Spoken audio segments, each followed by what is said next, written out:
الحمدللہ جو بھی اللہ کے فضل و کرم سے حج کر چکے ہیں یا عمرہ کر چکے ہیں تو ان کو اپنی وہ دن اور وہ جگہ اور وہ چیزیں یاد آئیں گی، اور وہ ساری چیزیں پھر سے ریوائز ہوں گی جو پہلے پریکٹیکلی کر چکے ہیں الحمدللہ. اور جو نہیں کیے ہیں ان کے لیے بھی ایک وہ معلومات ہو جائے گی کہ کس طرح سے کرنا ہے. بہت ہی آسان ہے. اتنا پریشان ہوتے لوگ، ارے کلاس اٹینڈ کرنا ہے اور سیکھنا ہے، کوئی غلطی نہیں ہو جائے، کوئی کچھ بھی نہیں ہے. بہت ایزی اور بہت آسان ہے. اگر قرآن کی ان آیتوں کو ہی آپ تفسیر کے ساتھ پڑھ لو گے نا تو انشاءاللہ باذن اللہ، کیونکہ اس میں آپ صلی اللہ علیہ وسلم کا طریقہ بھی آئے گا اور اللہ سبحانہ و تعالیٰ کی جو حکم ہے وہ بھی آئے گا. یہ ساری چیزیں تو بہت ہی ایزی ہے. 7 دن کے یہ جو سفر ہوتا ہے اور اس میں کوئی مشکل نہیں ہے انشاءاللہ. تو دیکھتے ہیں ہم لوگ کہ اللہ سبحانہ و تعالیٰ نے حج کے لیے کیا ہماری رہنمائی کی ہے، کیونکہ ہر جگہ اللہ تعالیٰ نے یعنی جیسے بتایا ہے کہ روزے ایسے رکھ لو اور زکوٰۃ اس طرح ادا کرو اور حج ایسے کر لو، عمرہ ایسا کر لو. اگر کوئی کنڈیشن ایسی آ جائے تو اس میں کیا کر لو. جیسے ہم لوگوں نے روزے میں پڑھا تھا نا، اگر تم روزے پورے نہیں کر پا رہے ہو، کوئی وجہ آ گئی ہے، بیمار ہو گئے ہو یا کوئی حیض آ گیا ہے یا نفاس ہو گیا ہے یا کوئی بھی وجہ ہو گئی ہے، شرعی عذر، شرعی عذر یہ یاد رکھنا چاہیے. شرعی عذر یعنی جو شریعت جس کی اجازت دیتا ہے کہ ہاں اس میں تم چھوڑ سکتے ہو، اس کے علاوہ کوئی بہانہ نہیں. آج مجھے مارکیٹ جانا تھا تو میں روزہ چھوڑ دیتی ہوں، آج مہمانوں کی افطاری کروانا ہے تو میں روزہ چھوڑ دیتی ہوں، آج مجھے یہ کرنا ہے، گھر کی صفائی کرنا ہے تو آج میں روزہ چھوڑ دیتی ہوں. یہ شرعی عذر نہیں ہے.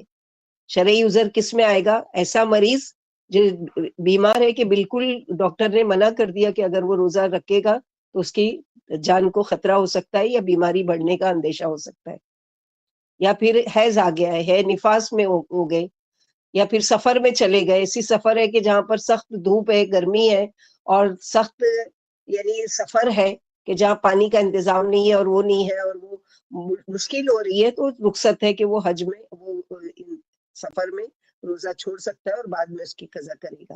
اس کے علاوہ نہیں. ایسے ہی حج میں ہم دیکھیں گے کہ کیا نہیں کر سکتے، کیا کر لو، یہ نہیں تو یہ کر لو، یہ نہیں تو یہ کر لو. سب چیز کی چوائس دی جا رہی ہے. آسانی، کیونکہ ہم لوگوں نے کیا پڑھا تھا حج رمضان کی آیتوں میں کہ یرید اللہ بکم اليسر ولا یرید بکم العسر. اللہ تعالیٰ تمہارے ساتھ آسانی کرنا چاہتے ہیں، سختی نہیں کرنا چاہتے ہیں. اللہ سبحانہ و تعالیٰ نے بھی ہمارے لیے ہر عبادت جو ہے وہ ایسا نہیں ہے کہ تم مر بھی جاؤ تو تم کو کرنا پڑے گا. نہیں، تم ایسا کر لو اگر تمہاری استطاعت ہے تو، نہیں ہے تو یہ کر لو، نہیں ہے تو یہ کر لو، نہیں ہے تو یہ کر لو. یہ ساری رخصت اللہ تعالیٰ دے رہے ہیں. تو یہاں پر ہم لوگ دیکھیں گے حج کی قسمیں بھی دیکھیں گے کہ کتنے قسم کے حج ہوتے ہیں اور عمرہ اور یہ ساری چیزیں. الحمدللہ. اللهم فقهنا في الدين، اللهم فقهنا لما تحب وترضى. اعوذ بالله من الشيطان الرجيم. ومن تمتع بالعمرة الى الحج واتم الحج والعمرة لله. اور نیکی کی قسم اب کون سی بتائی جا رہی ہے کہ حج اور عمرہ کر لو. اور کس کے لیے کرو؟ سب سے بڑی چیز اللہ کے لیے. واتمو، اور پورا کیا کرو، تمام کیا کرو. اس سے مراد جو شخص حج و عمرہ کی نیت کرے اسے وہ پورا کرنا پڑے گا، نہ کر سکے تو کفارہ بھی دینا ہوگا اور قضا بھی کرنا پڑے گی. بات یہ ہے کہ عربوں کے وہاں حج ایک میلہ بن گیا تھا، تجارتی میلہ، کہ مثلا الگ الگ ملکوں سے لوگ آتے تھے تو چلو جائیں گے، کھائیں گے، پیئیں گے اور گپ شپ ہوگی اور یہ میلہ لگے گا اور لوگوں سے ملاقات ہوگی، اس میں تھوڑا بزنس بھی کر لیں گے. تو ان کا جو حج کا اصل روح تھی نیکی کے کام کرنے کا یا اللہ کے لیے، وہ نہیں تھا. یہاں پر کیا شرط لگا دی گئی کہ پورے کرو حج اور عمرہ. کس کے لیے؟ اللہ کے لیے. تو آج ہمارا یہ مقصد تو نہیں ہوتا کہ ہم جا کے وہاں بزنس کریں گے، وہ کریں گے، لیکن ہماری نیت ہوتی ہے ہم جا کے وہاں شاپنگ کریں گے، ہم وہاں جا کے فوٹو اتار کے اور سب کو بھیجیں گے کہ دیکھو ہم حج کرنے آئے، ہم عمرہ کرنے آئے. تو ہم نے اس کو اس طرح سے بدل دیا. تو یہ کیا، یہ حج اور عمرہ اللہ کے لیے ہوا؟ نہیں ہوا اللہ کے لیے، بالکل نہیں، کیونکہ اللہ کے لیے ہماری نیت ہی نہیں ہے. اگر اللہ کے لیے ہو تو کوئی دیکھے یا نہیں دیکھے، لیکن ہماری نیت یہ ہونا چاہیے کہ جس کے لیے ہم کر رہے ہیں وہ تو دیکھ رہے ہیں نا، وہ تو ہماری قدردانی کر رہے ہیں نا. اور پھر مجھے کیا ضرورت ہے کہ میں کسی کو شور کروں اور کسی کو جتاؤں اور کسی کو بتاؤں کہ میں حج پر جا رہی ہوں اور میں عمرہ کے لیے جا رہی ہوں؟ کیا ضرورت ہے اگر ہم وہی کام اللہ کے لیے کر رہے ہیں؟ ہم نماز پڑھنے کھڑے ہوتے ہیں تو بولتے ہیں آؤ دیکھو ذرا میں نماز پڑھنے جا رہی ہوں، یا آج دیکھ لو مجھے کہ میں روزہ رکھنے جا رہی ہوں. تو پھر یہ حج اور عمرہ بھی کیا ہے؟ یہ بھی اللہ تعالیٰ کی عبادت میں سے ہے نا، تو اس میں ریاکاری نہیں ہونا چاہیے، دکھاوا نہیں ہونا چاہیے. تو للہ کی شرط لگا دی اللہ تعالیٰ کہ حج اور عمرہ ہوگا تو کس کے لیے؟ صرف اور صرف اللہ کے لیے. اس میں کوئی ذاتی اپنا شوق نہیں، حالانکہ آگے بتایا جا رہا ہے کہ تم اگر وہ ولا جناح علیکم، کہ تمہارے اوپر کوئی گناہ نہیں اگر تم اس میں کچھ خرید و فروخت کرتے ہو یا وہ کرتے ہو، وہ ایک الگ چیز ہے، وہ ایکسٹرا چیز ہے. لیکن اصل چیز جو عبادت کرنے جا رہے ہو تو عبادت پھر کس کے لیے ہوگی؟ صرف اور صرف اللہ سبحانہ و تعالیٰ کے لیے. تو یہاں پر اہل عرب کے کو احساس دلا جا رہا ہے کہ اب تم مسلمان ہو گئے ہو تو حج و عمرہ اس نیت اور اس طریقے سے مت کرو، بلکہ اللہ کے لیے نیت کرنی ہے. تو اب اس کو مکمل کر لو. آپ نے نیت ایک مرتبہ کر لی، اب کیا کرنا ہے؟ اس کو مکمل کرنا ہے. مکمل کرنے میں بھی اگر کوئی چیز رکاوٹ آ جاتی ہے یا کچھ آ جاتا ہے تو پھر اس کو کیا کرنا ہے؟ اس کا بھی آپشن دیا گیا کہ اس کے علاوہ کیا کر سکتے ہیں. فَإِنْ أُخْسِرْتُمْ فَمَا اسْتَيْسَرَ مِنَ الْهَدْيِ، پھر اگر تم گھیر لیے جاؤ، یعنی احرام پہن کر گھر سے نکلے تھے مگر راستے میں روک لیے گئے. مثلاً کتنے حاجیوں کے ساتھ ایسا ہوتا ہے یا عمرہ کرنے والوں کے ساتھ کہ جدہ ایئرپورٹ پر پہنچے، اب پاسپورٹ جب امیگریشن میں دیا تو معلوم پڑا تمہارا پاسپورٹ تو ایکسپائر ہو چکا ہے، یا تمہارا جو ویزا لگا تھا وہ ایکسپائر ہو چکا ہے. تو اب کیا ہے؟ ان کو وہاں سے ہی واپس کر دیا جاتا ہے. تو یہ کیا ہوا؟ گھیر لیے جاؤ. گھیر لیے جائے کیوں وہ بتایا جا رہا ہے؟ کیونکہ پہلے کے لوگ قافلے کی صورت میں نکلتے تھے. اب وہ نکلتے تھے اور وہاں پر کیا ہوتا تھا کہ قافلوں کو لوٹ لیا جاتا تھا، ان کے سواری بھی لے لی، ان کے مال بھی لوٹ لیے، ان کا سارا جو بھی ان کے ساتھ زیادہ راہ ہوتی تھی، جو بھی سامان ہوتا تھا وہ سارا لوٹ لیا جاتا تھا. اب آگے کیسے وہ کریں گے؟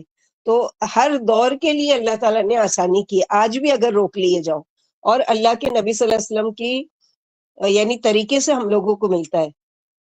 تو یہاں پر جو بتایا گیا کہ اگر تم فَإِنْ أُخْسِرْتُمْ فَمَا اسْتَيْسَرَ مِنَ الْهَدْيِ، پھر اگر تم روک لیے جاؤ تو جو میسر آئے قربانی میں سے ایک بکرا یا بڑے کے جانور کا 7واں حصہ. اس کی دلیل ہم کو کہاں سے ملتی ہے؟ کہ نبی صلی اللہ علیہ وسلم جب صلح حدیبیہ کے وقت، یعنی آپ صلی اللہ علیہ وسلم جب مکے سے مدینہ ہجرت کر کے گئے تو اس کے یعنی سن 8 ہجری میں آپ صلی اللہ علیہ وسلم 8 ہجری میں 6 ہجری میں سوری 6 سال کے بعد آپ ارادہ کیے کہ میں نے خواب دیکھا ہے کہ میں عمرہ کر رہا ہوں. تو صحابہ کرام کو تیار کیا اور لے کر نکلے عمرے کی نیت سے احرام پہن کر. اب کیا ہوا؟ جب ان لوگوں کو پتا چلا مشرکین مکہ کو کہ آپ صلی اللہ علیہ وسلم صحابہ کرام کے ساتھ آ رہے ہیں، تو ان لوگوں نے کیا کیا؟ راستے میں حدیبیہ ایک جگہ ہے مکہ اور مدینہ کے بیچ میں، وہاں پر آ کے ان لوگوں نے ان لوگوں کو روک لیا کہ آپ آگے نہیں جا سکتے، یعنی ہم آپ کو حج عمرہ کرنے کے لیے مکے میں داخل ہونے نہیں دیں گے. ان کی ہی سٹی ہے، ان کے ہی گھر اور آبا و اجداد ہیں، ان کے ہی سارے خاندان والے، لیکن ان کو ہی روکا جا رہا ہے. کتنی بڑی تکلیف دہ بات ہوگی اس وقت اللہ کے نبی صلی اللہ علیہ وسلم کی. لیکن آپ صلی اللہ علیہ وسلم نے کوئی بھی ان کے ساتھ حجت نہیں کی اور راضی ہو گئے، اور کیا کہا کہ انشاءاللہ ہم اگلے سال آ کر اس کی قضا کریں گے. تو آپ صلی اللہ علیہ وسلم نے کیا کیا کہ قربانی کے جانور کو ذبح کر کے احرام کھول دیا اور اگلے سال اس کی قضا کی.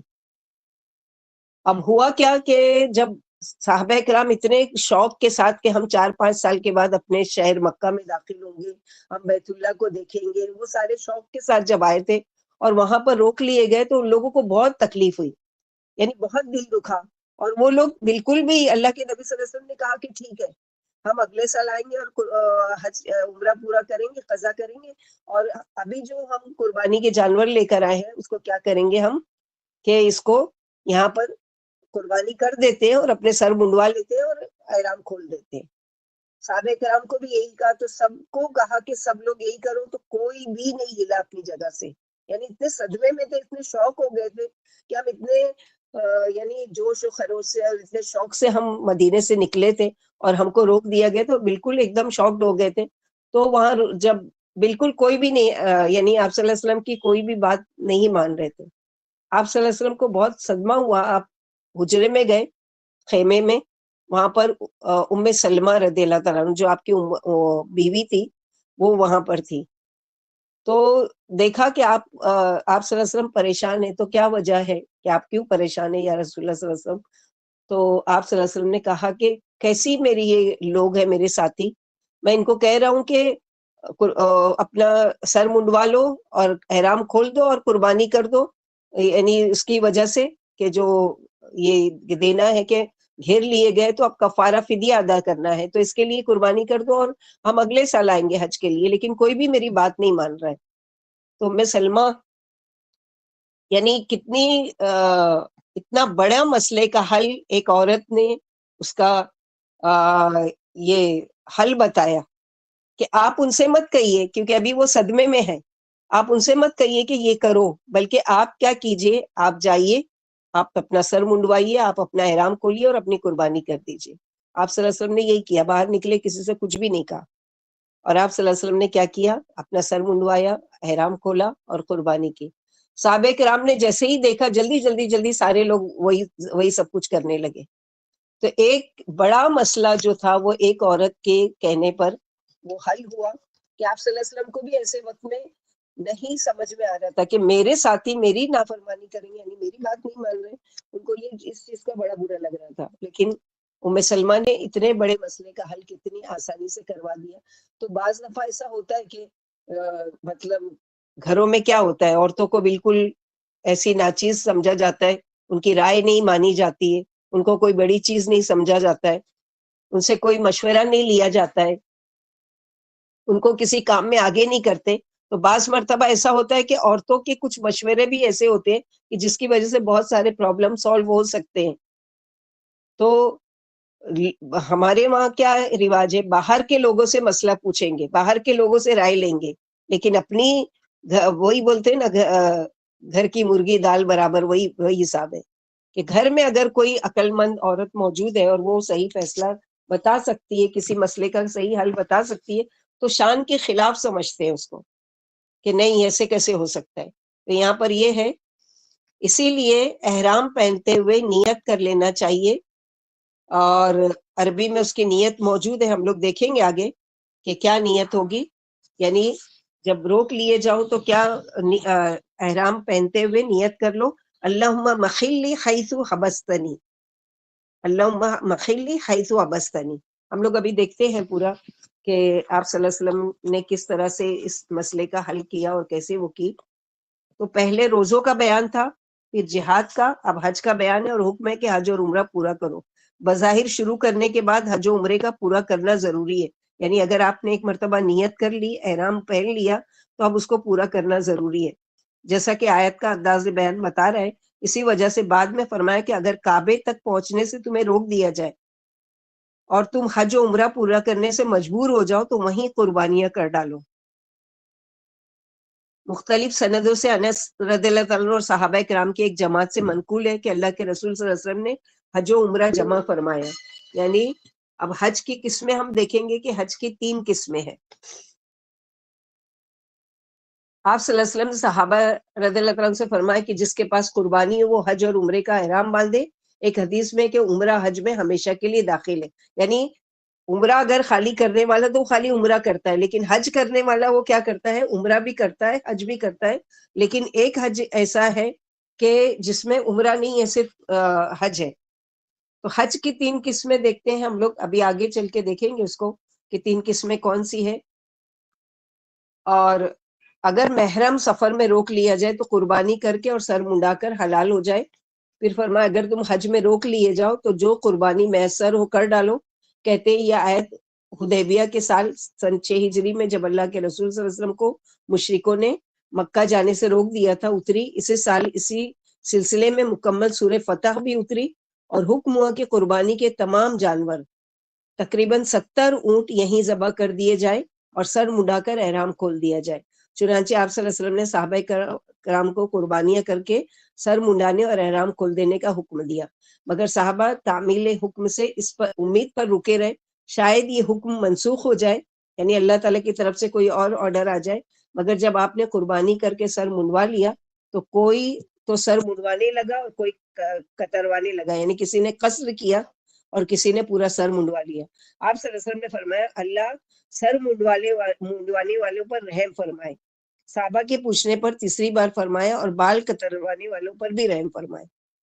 یعنی آپ صلی اللہ علیہ وسلم کے ساتھ 1400 صحابہ کرام تھے اس وقت، اور ہر ساتھ ایک ایک اونٹ میں شریک تھے، یعنی ایک اونٹ میں 7 حصہ ہوتا ہے تو 114 تھے، اور ہر اونٹ میں 7 حصہ تھا، تو 7 صحابہ کرام کی طرف سے ایک اونٹ تھے، اس طرح 7 اونٹ ذبح کیے گئے۔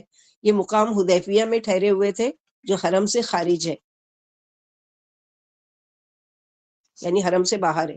نبی صلی اللہ علیہ وسلم نے فرمایا اگر روک لیے جانے میں یہ بھی ہو سکتا ہے کہ کسی کا ہاتھ پاؤں ٹوٹ جائے یا کوئی اور تکلیف ہو جائے یا وہ لنگڑا ہو جائے یا وہ حلال ہو جائے گا، مگر اس پر دوسرا حج واجب ہے، یعنی حج کو اگر چھوڑ بھی دے رہا ہے بیچ میں قربانی کر کے، وہ اپنی نیت یعنی وہ کر دے رہا ہے، وہاں سے توڑ دے رہا ہے اور احرام کھول دے رہا ہے، تو اس پر واجب ہے کہ دوبارہ حج کریں گے، جیسے کہ آپ صلی اللہ علیہ وسلم نے کیا کہ دوسرے سال آ کے عمرے کی قضا کی۔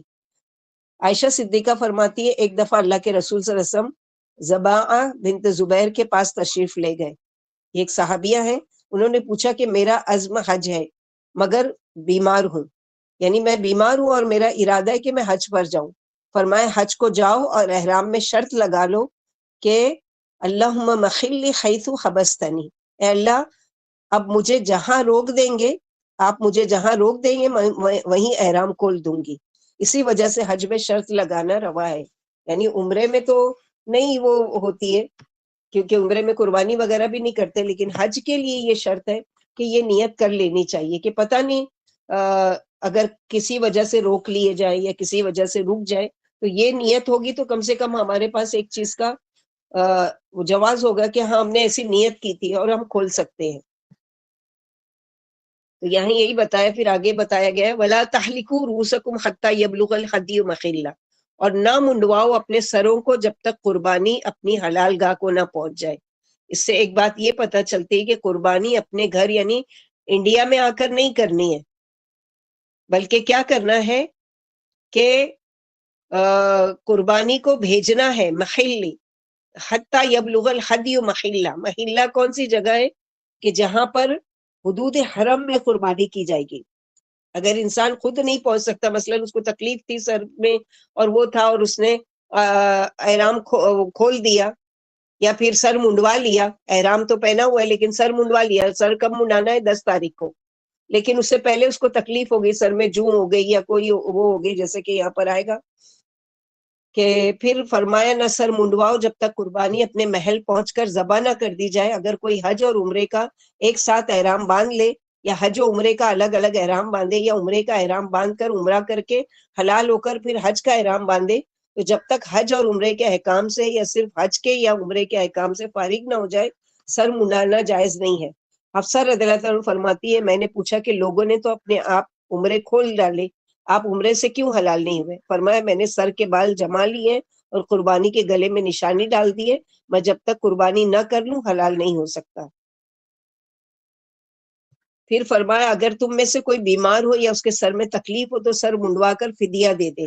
عبداللہ بن مغفل فرماتے ہیں کہ میں نے مسجد کوفہ میں کعب بن عجرہ سے روزوں کے فدیے کے بارے میں پوچھا، بولے میں اللہ کے رسول صلی اللہ علیہ وسلم کے پاس لے جایا گیا، میرے منہ پر جوئیں جھڑ رہی تھی، یعنی سر میں جوئیں ہو گئی تھی۔ فرمایا مجھے معلوم نہیں تھا کہ تکلیف کی یہاں تک نوبت آ گئی ہوگی، کیا تمہیں ایک بکری مقدور ہے، یعنی تم ایک بکری ذبح کر سکتے ہو؟ میں بولا نہیں۔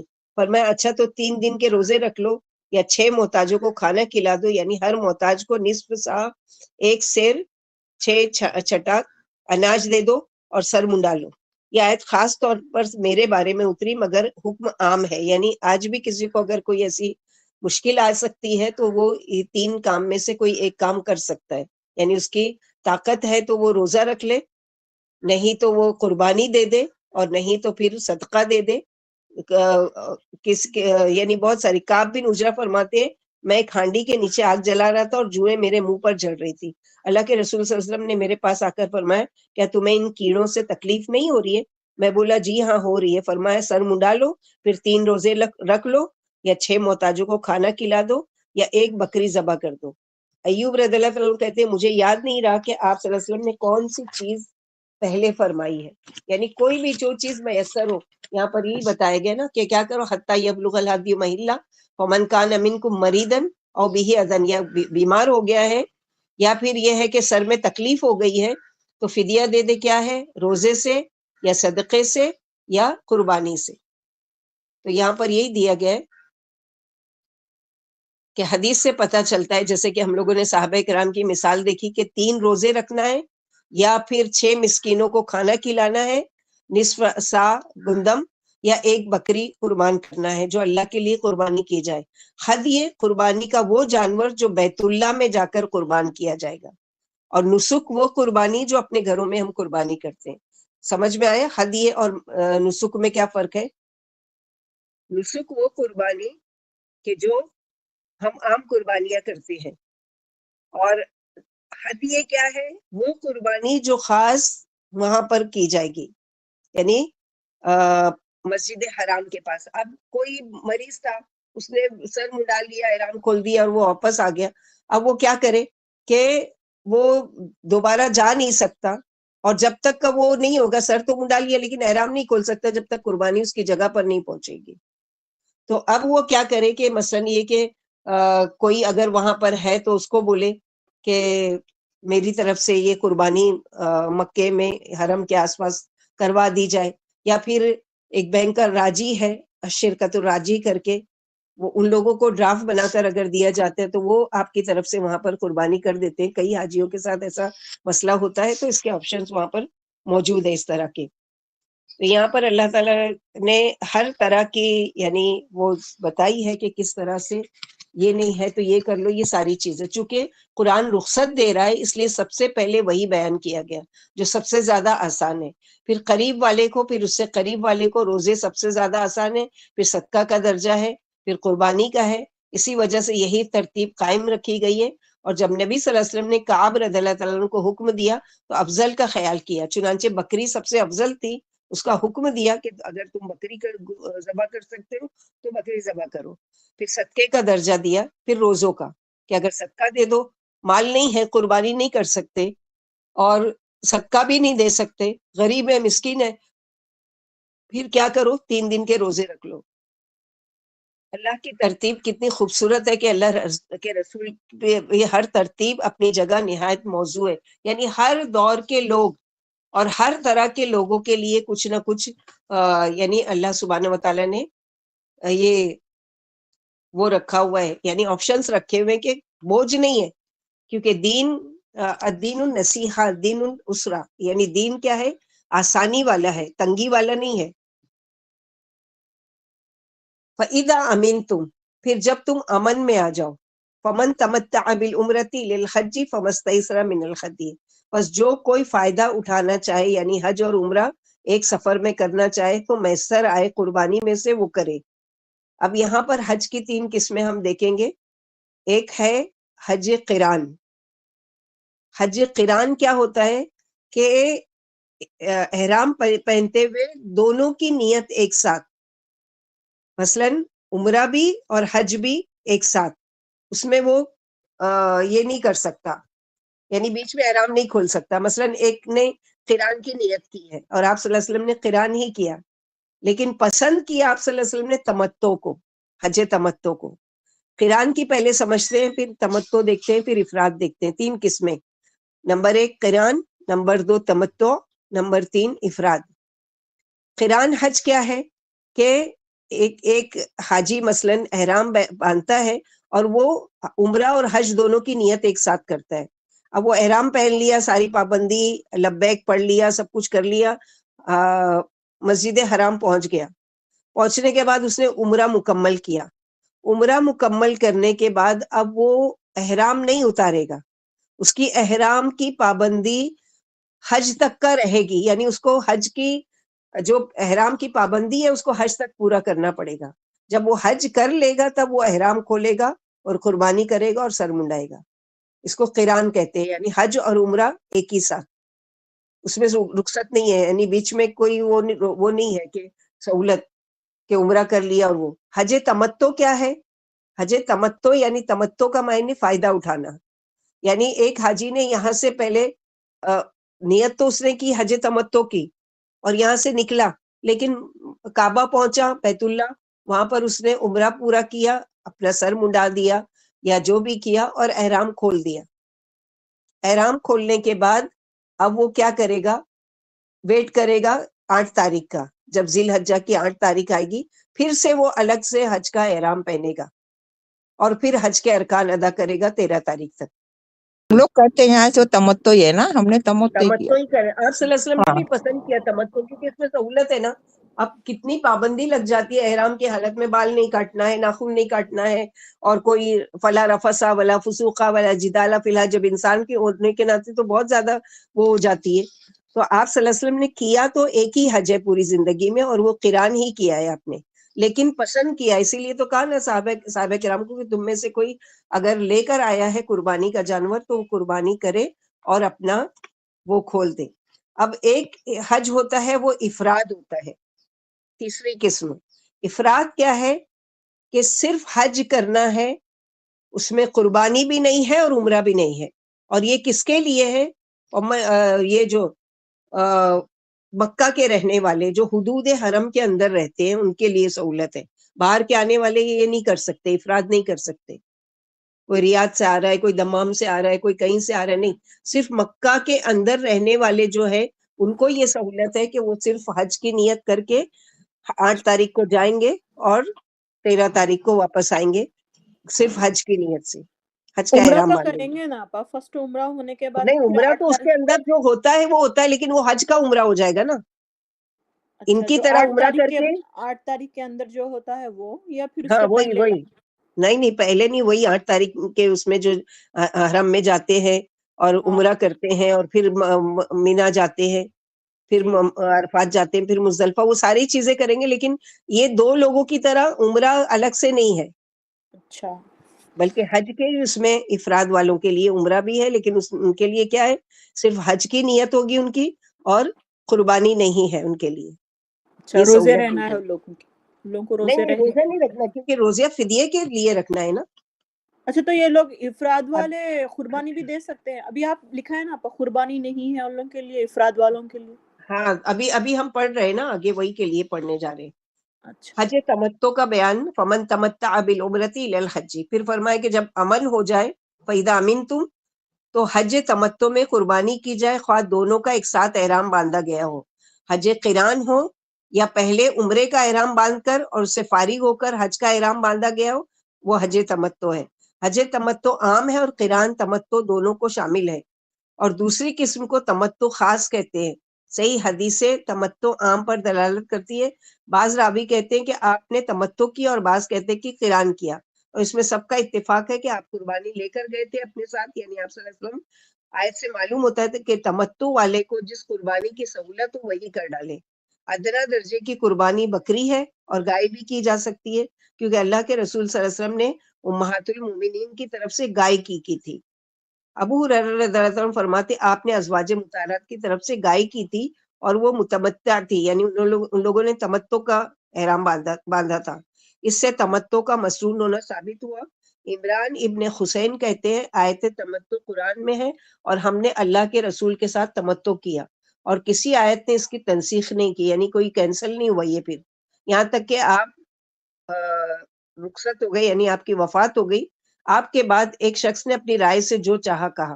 بخاری رحمت اللہ علیہ کہتے شخص سے مراد عمر رضی اللہ تعالیٰ نے ان کی صراحت بھی آ گئی کہ یہ تمتع سے منع فرمایا کرتے تھے اور کہتے تھے کہ اگر ہم اللہ کی کتاب کو دیکھیں تو اللہ نے تمام کرنے کا حکم دیا ہے.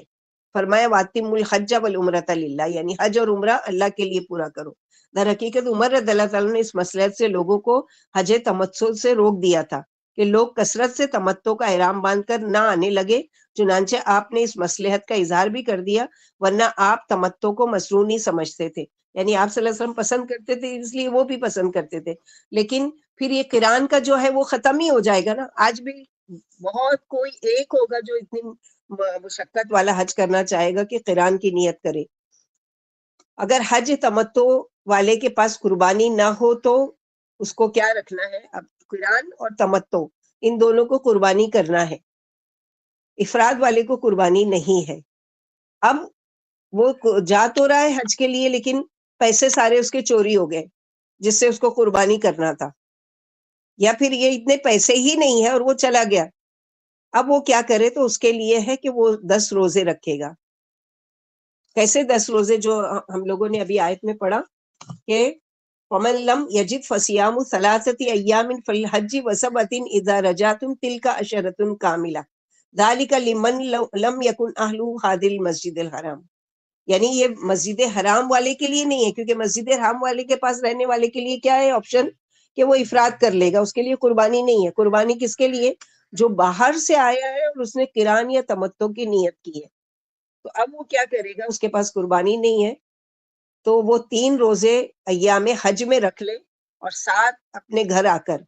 بہتر یہ ہے کہ ذی الحجہ کے اول عشرے میں 90 تاریخ سے پہلے رکھ لیے جائیں, یعنی 1 تاریخ سے لے کے 8 تاریخ کے بیچ میں. یعنی اس کو پہلے ہی پتا ہے کہ میرے پاس قربانی کا نہ پیسہ ہے, نہ قربانی کے لیے میرے پاس جانور ہے, اور نہ کوئی میری ہیلپ کر سکتا ہے. تو اب وہ کیا کرے کہ 1 تاریخ سے لے کے 8 تاریخ تک جب اس کو حج پہ نکلنا ہے اس سے پہلے وہ کیا کرے؟ حج یہ روزے رکھ لے, 3 روزے. ابن عمر رضی اللہ عنہ فرماتے اللہ کے رسول صلی اللہ علیہ وسلم نے حجۃ الوداع میں عمرے اور حج کا احرام باندھا تھا اور ذوالخلیفہ سے قربانی کے جانور لے گئے تھے. لوگوں نے بھی آپ کے ساتھ تمتع کیا تھا. پہلے آپ نے عمرے کا پھر حج کا احرام باندھا تھا. بعض لوگوں کے پاس قربانیاں تھی اور بعض کے پاس نہیں تھی. جب آپ صلی اللہ علیہ وسلم مکہ پہنچ گئے تو آپ نے فرمایا جس کے پاس قربانی ہے وہ حج سے فارغ ہو کر ہی احرام کھولے, اور جس کے پاس قربانی نہیں ہے وہ طواف و سعی کر کے بال منڈوا لے اور احرام کھول ڈالے. پھر 8ویں تاریخ کو حج کا احرام باندھے, اور جسے قربانی کا مقدور نہ ہو وہ 3 روزے حج میں رکھ لے اور 7 گھر جا کر.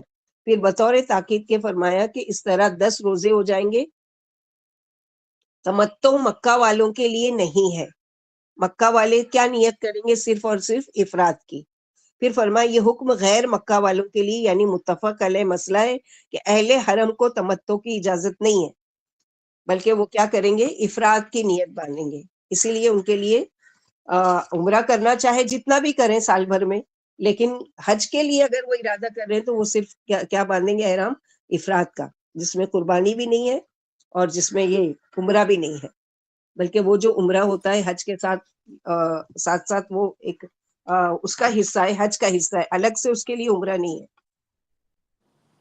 تو جو قربانی نہ پائے غریب آدمی ہے قران تمتع کا. اس کا مائک کھلا ہوا ہے. آپا کتنے روزے کے لیے کہا تھا آپ نے؟ 10 روزے.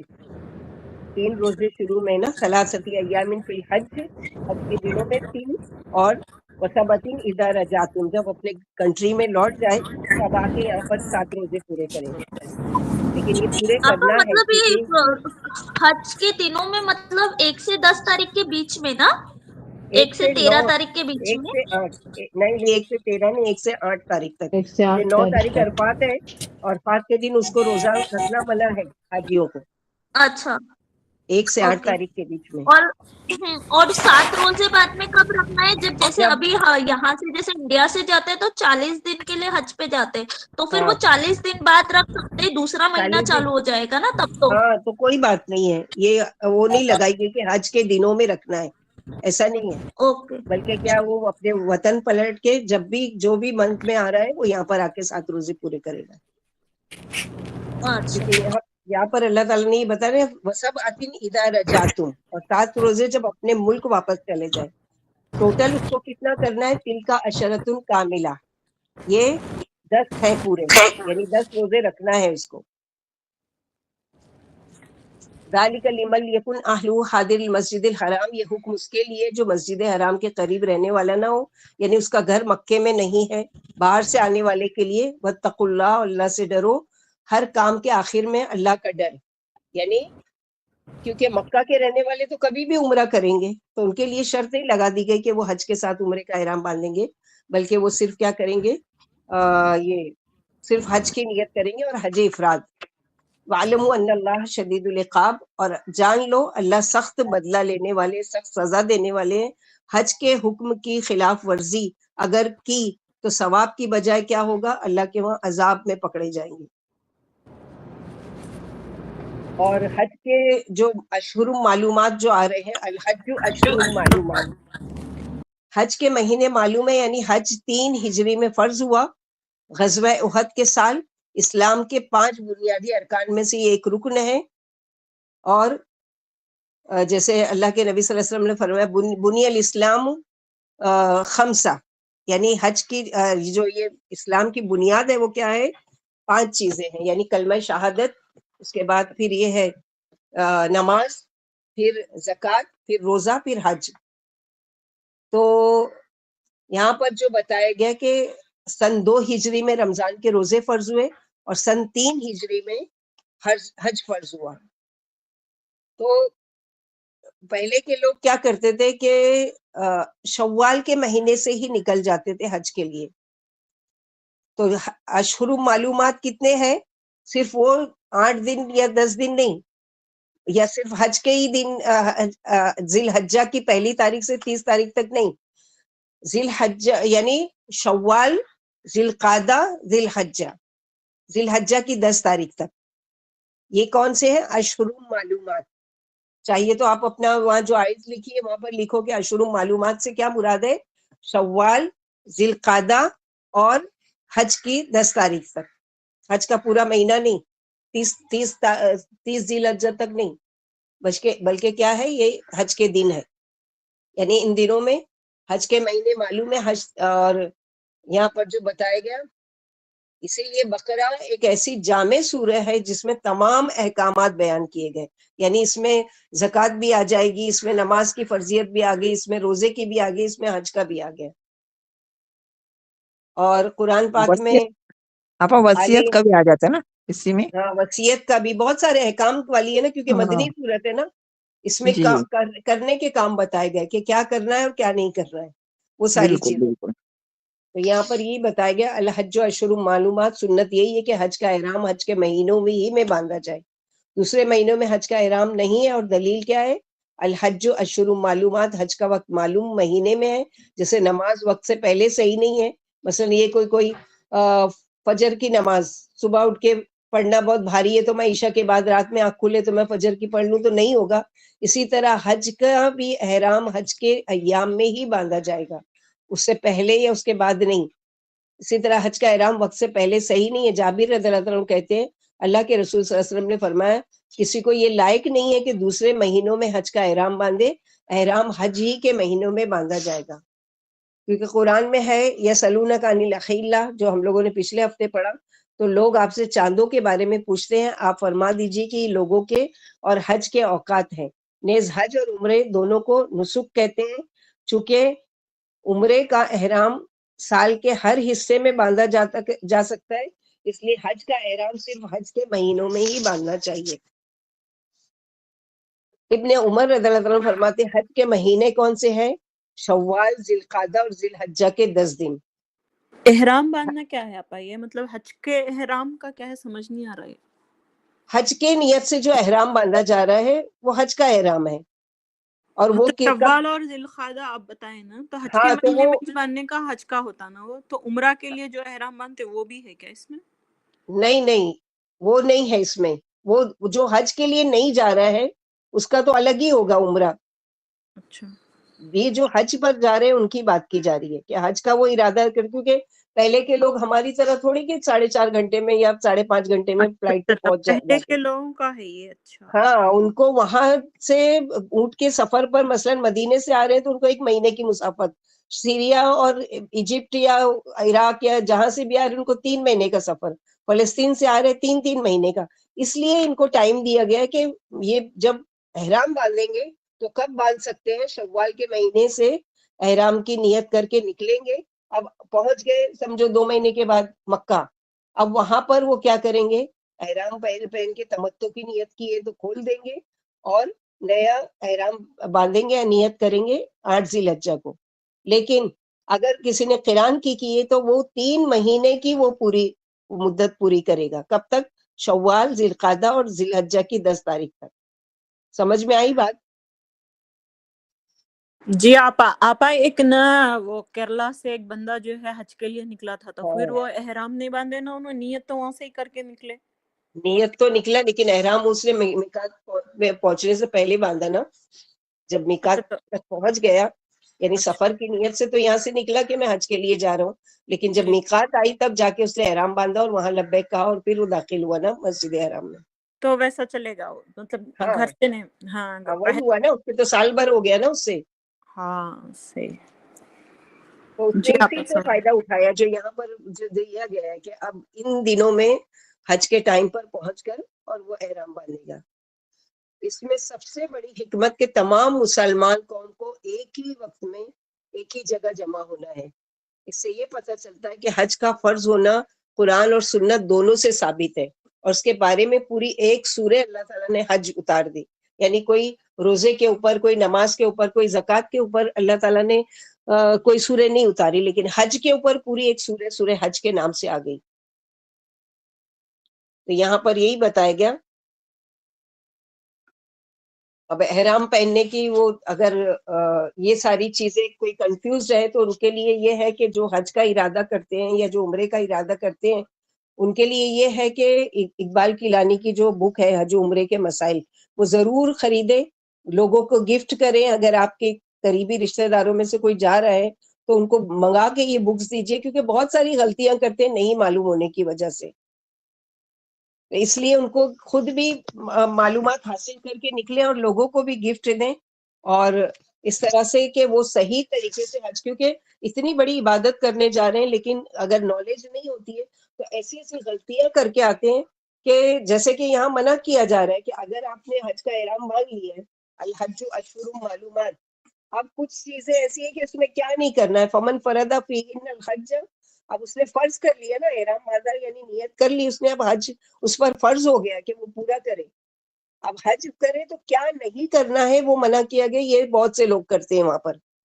فلا رفث ولا فسوق ولا جدال فی الحج، یعنی عام دنوں میں جیسے روزے میں کیسے تھا کہ ایک انسان مثلا روزے سے ہے، اب وہ مغرب سے لے کے مغرب کے بعد سے لے کے فجر تک کا جو چاہے کھا پی سکتا ہے سوائے کے حرام چیزوں کی، وہ اجازت ہے. لیکن روزے کی حالت میں وہی حلال کھانا اس کے لیے ممنوع ہو گیا، یعنی منع کر دیا گیا، وہ نہیں کھا سکتا. ایسے ہی عام دنوں میں اس کے لیے بیوی حلال ہے، بیوی سے مباشرت کر سکتا ہے، پڑھ چکے، لیکن اعتکاف کی حالت میں وہ بیوی سے تعلقات نہیں رکھے گا. اسی طرح حج یا عمرے کا اس نے اگر احرام باندھا ہے، اب وہ بیوی اس کے لیے حلال نہیں جب تک کہ وہ احرام کو کھول نہیں دے. تو یہ 2-3 چیزیں ایسی ہیں جو منع ہے کہ جو نہیں کرنا ہے بالکل بھی. تو یہاں پر یہ بتایا گیا پورا حج کی وہ ہے ڈیٹیل، لیکن میرے خیال سے اگر وہ کریں تو آپ لوگوں کو زیادہ ٹائم اس میں چلا جائے گا اور ہم آگے کی وہ نہیں کر پائیں گے. کیا آپ چاہتے ہیں کہ ہم 8 تاریخ سے لے کے 13 تاریخ تک کے حالات معلوم کریں کہ کیا کیا کرنے کے ہیں؟ انشاءاللہ ہاں اگر اینڈ میں ٹائم رہا جی. تو ہم اس کو وہ مکمل کریں گے. السلام علیکم آپا. آپا کون سی کتاب بول رہے تھے آپ؟ یہ اقبال کیلانی کی حج و عمرہ کے مسائل. اقبال کیلانی. ہوں ٹھیک ہے. تو وہ ضرور کوئی بھی عمرہ کے لیے جا رہا ہو اس کو گفٹ کیجئے کہ آپ اس میں پڑھیے. اس میں سب ایک ایک پیج پر الگ الگ احرام کیسے باندھنا ہے، میقات کس کو کہتے ہیں، آپ کی میقات کیا ہوگی، اور نیت کیسی کرنی ہے، اور پھر حرم میں پہنچ کر کیا کرنا ہے، ساری چیزیں اس میں بتائی گئی ہے الحمدللہ. تو وہ ایک ثواب جاریہ کی نیت سے آپ گفٹ کیجئے ضرور انشاءاللہ. تو یہاں پر یہ بتا دیا گیا کہ الحج اشہر معلومات، اب کیا نہیں کرنا ہے. پھر جو ان مہینوں میں اپنے اوپر حج فرض کر لے، یعنی احرام باندھ کر حج لازم کر لے. معلوم ہو کہ حج کا احرام باندھنا حج کے پورا کرنے کو لازم کرتا ہے. یہاں فرض سے مراد کیا ہے کہ اس نے لازم کر لیا اپنے اوپر کہ اب وہ حج کرے گا. رفث سے بیوی سے ملنا مراد ہے، جیسے سورہ بقرہ میں آیت نمبر 187 میں ہم لوگ پڑھ لیے احل لکم لیلۃ الصیام رفث الی نسائکم. تو وہی چیز ہے کہ اب بیوی شوہر کا جو ہے تعلق، یعنی کوئی ایسی شہوانی خواہشات پر بھڑکانے والی باتیں بھی نہیں کرنا ہے، کوئی پیار محبت کی باتیں نہیں کرنا ہے، کوئی ایسی چیز نہیں کہ اس کو مثلاً شوق ہو رہا ہے یا وہ ہو رہا ہے، یہ ساری چیزیں منع ہے۔ ینگ ایج میں حج کے لیے تو جاتے ہیں، لیکن ہم لوگوں نے اپنی آنکھوں سے دیکھا ہے ایسی ایسی حرکتیں کرتے ہیں، ایسا کرتے ہیں کہ افسوس ہوتا ہے کہ ان کو کیا علم نہیں ہے کہ یہ حج پر آئے ہیں۔ تو بہت ضروری ہے اس چیز کا معلومات ہونا کہ منع کر دیا گیا ہے اور یہ اللہ کا حکم ہے، جگہ بھی اللہ کی، حکم بھی اللہ کا ہے، تو اللہ کے لیے چند دن کی ہم پابندی نہیں کر سکتے کہ اللہ کے حکم کو مانے۔ تمہارے لیے روزے کی راتوں میں بیویوں سے ملنا حلال ہے، احرام میں جمع ہی سے ممانعت ہے، بلکہ اس کے اسباب یعنی ہر طرح کی عورتوں سے جو تعلقات ہے وہ منع کیا گیا ہے، اور عورتوں کے پاس اس قسم کی باتوں سے بھی بچنا لازم ہے۔ فسوق جو منع کیا گیا ہے، فسوق سے گناہ گالی گلوچ مراد ہے، یعنی فسق سے تمام وہ باتیں مراد ہیں جن سے حالت احرام میں روک دیا گیا ہے۔ اللہ کے رسول صلی اللہ علیہ وسلم نے فرمایا جس نے اس گھر کا حج کیا اور اثناء حج میں صحبت و گناہ سے بچا رہا، وہ گناہوں سے ایسا پاک ہو جائے گا جیسے آج ہی پیدا ہوا ہے۔ یعنی وہ جھگڑے سے، گناہ سے، بیوی سے نفسانی خواہشات کی باتوں سے، یہ ساری چیزوں سے اگر بچ کر اس نے حج کیا خالص اللہ کے لیے، تو وہ ایسا لوٹے گا حج کے بعد کہ جیسے کہ وہ اپنی ماں کے پیٹ سے بے گناہ پیدا ہوا تھا۔ اس طرح کا ہے حج مبرور جس کو کہتے ہیں۔ حج مبرور یعنی وہ حج کی جس میں یہ حج ملے گا کہ بالکل گناہوں سے پاک۔ حج میں فسق جنگ و جدال کی ممانعت ہے۔ ایک حدیث میں ہے سباب المسلم فسوق و قتال کفر، مسلمانوں کو گالی دینا فسق ہے اور جنگ کرنا کفر ہے۔ پھر فرمایا کہ حج میں جنگ و جدال بھی نہیں ہے۔ نبی صلی اللہ علیہ وسلم نے فرمایا جس نے اپنا حج پورا کر لیا اور مسلمان اس کی زبان اور ہاتھ سے محفوظ رہے، اس کے سارے اگلے گناہ معاف کر دیے جائیں گے۔ اور یہاں پر ہوتا یہ ہے کہ حج کے دنوں میں اللہ تعالیٰ معاف کرے اور اللہ سبحانہ و تعالیٰ حفاظت کرے کہ اتنی زیادہ کھانے کے لیے جھگڑے ہو رہے ہیں، ٹوائلٹ کے لیے جھگڑے کر رہے ہیں، اور جگہ سونے کی جگہ کے لیے جھگڑے ہو رہے ہیں، اور یہ ساری چیزیں، تو یہ ساری چیز صبر، اسی لیے تو کہا ہے نا کہ فَإِنَّ خَيْرُ الزَّادِ التَّقْوَىٰ، تقویٰ یعنی اللہ تعالیٰ کا ڈر، اللہ تعالیٰ کا خوف اپنے ساتھ لے کر چلو کہ میں کہاں پر ہوں، اپنے آپ سے سوال کرو کہ میں اس وقت کہاں پر ہوں، یعنی اللہ تعالیٰ کے اس میں میں اللہ تعالیٰ کے احکامات کو میں بجا کرنے کے لیے آئے اور میں کیا کر رہا ہوں یا میں کیا کر رہی ہوں۔ وما تفعلوا من خیر یعلمہ اللہ وتزودوا فإن خیر الزاد التقویٰ۔ اور یہاں پر جو بتایا گیا کہ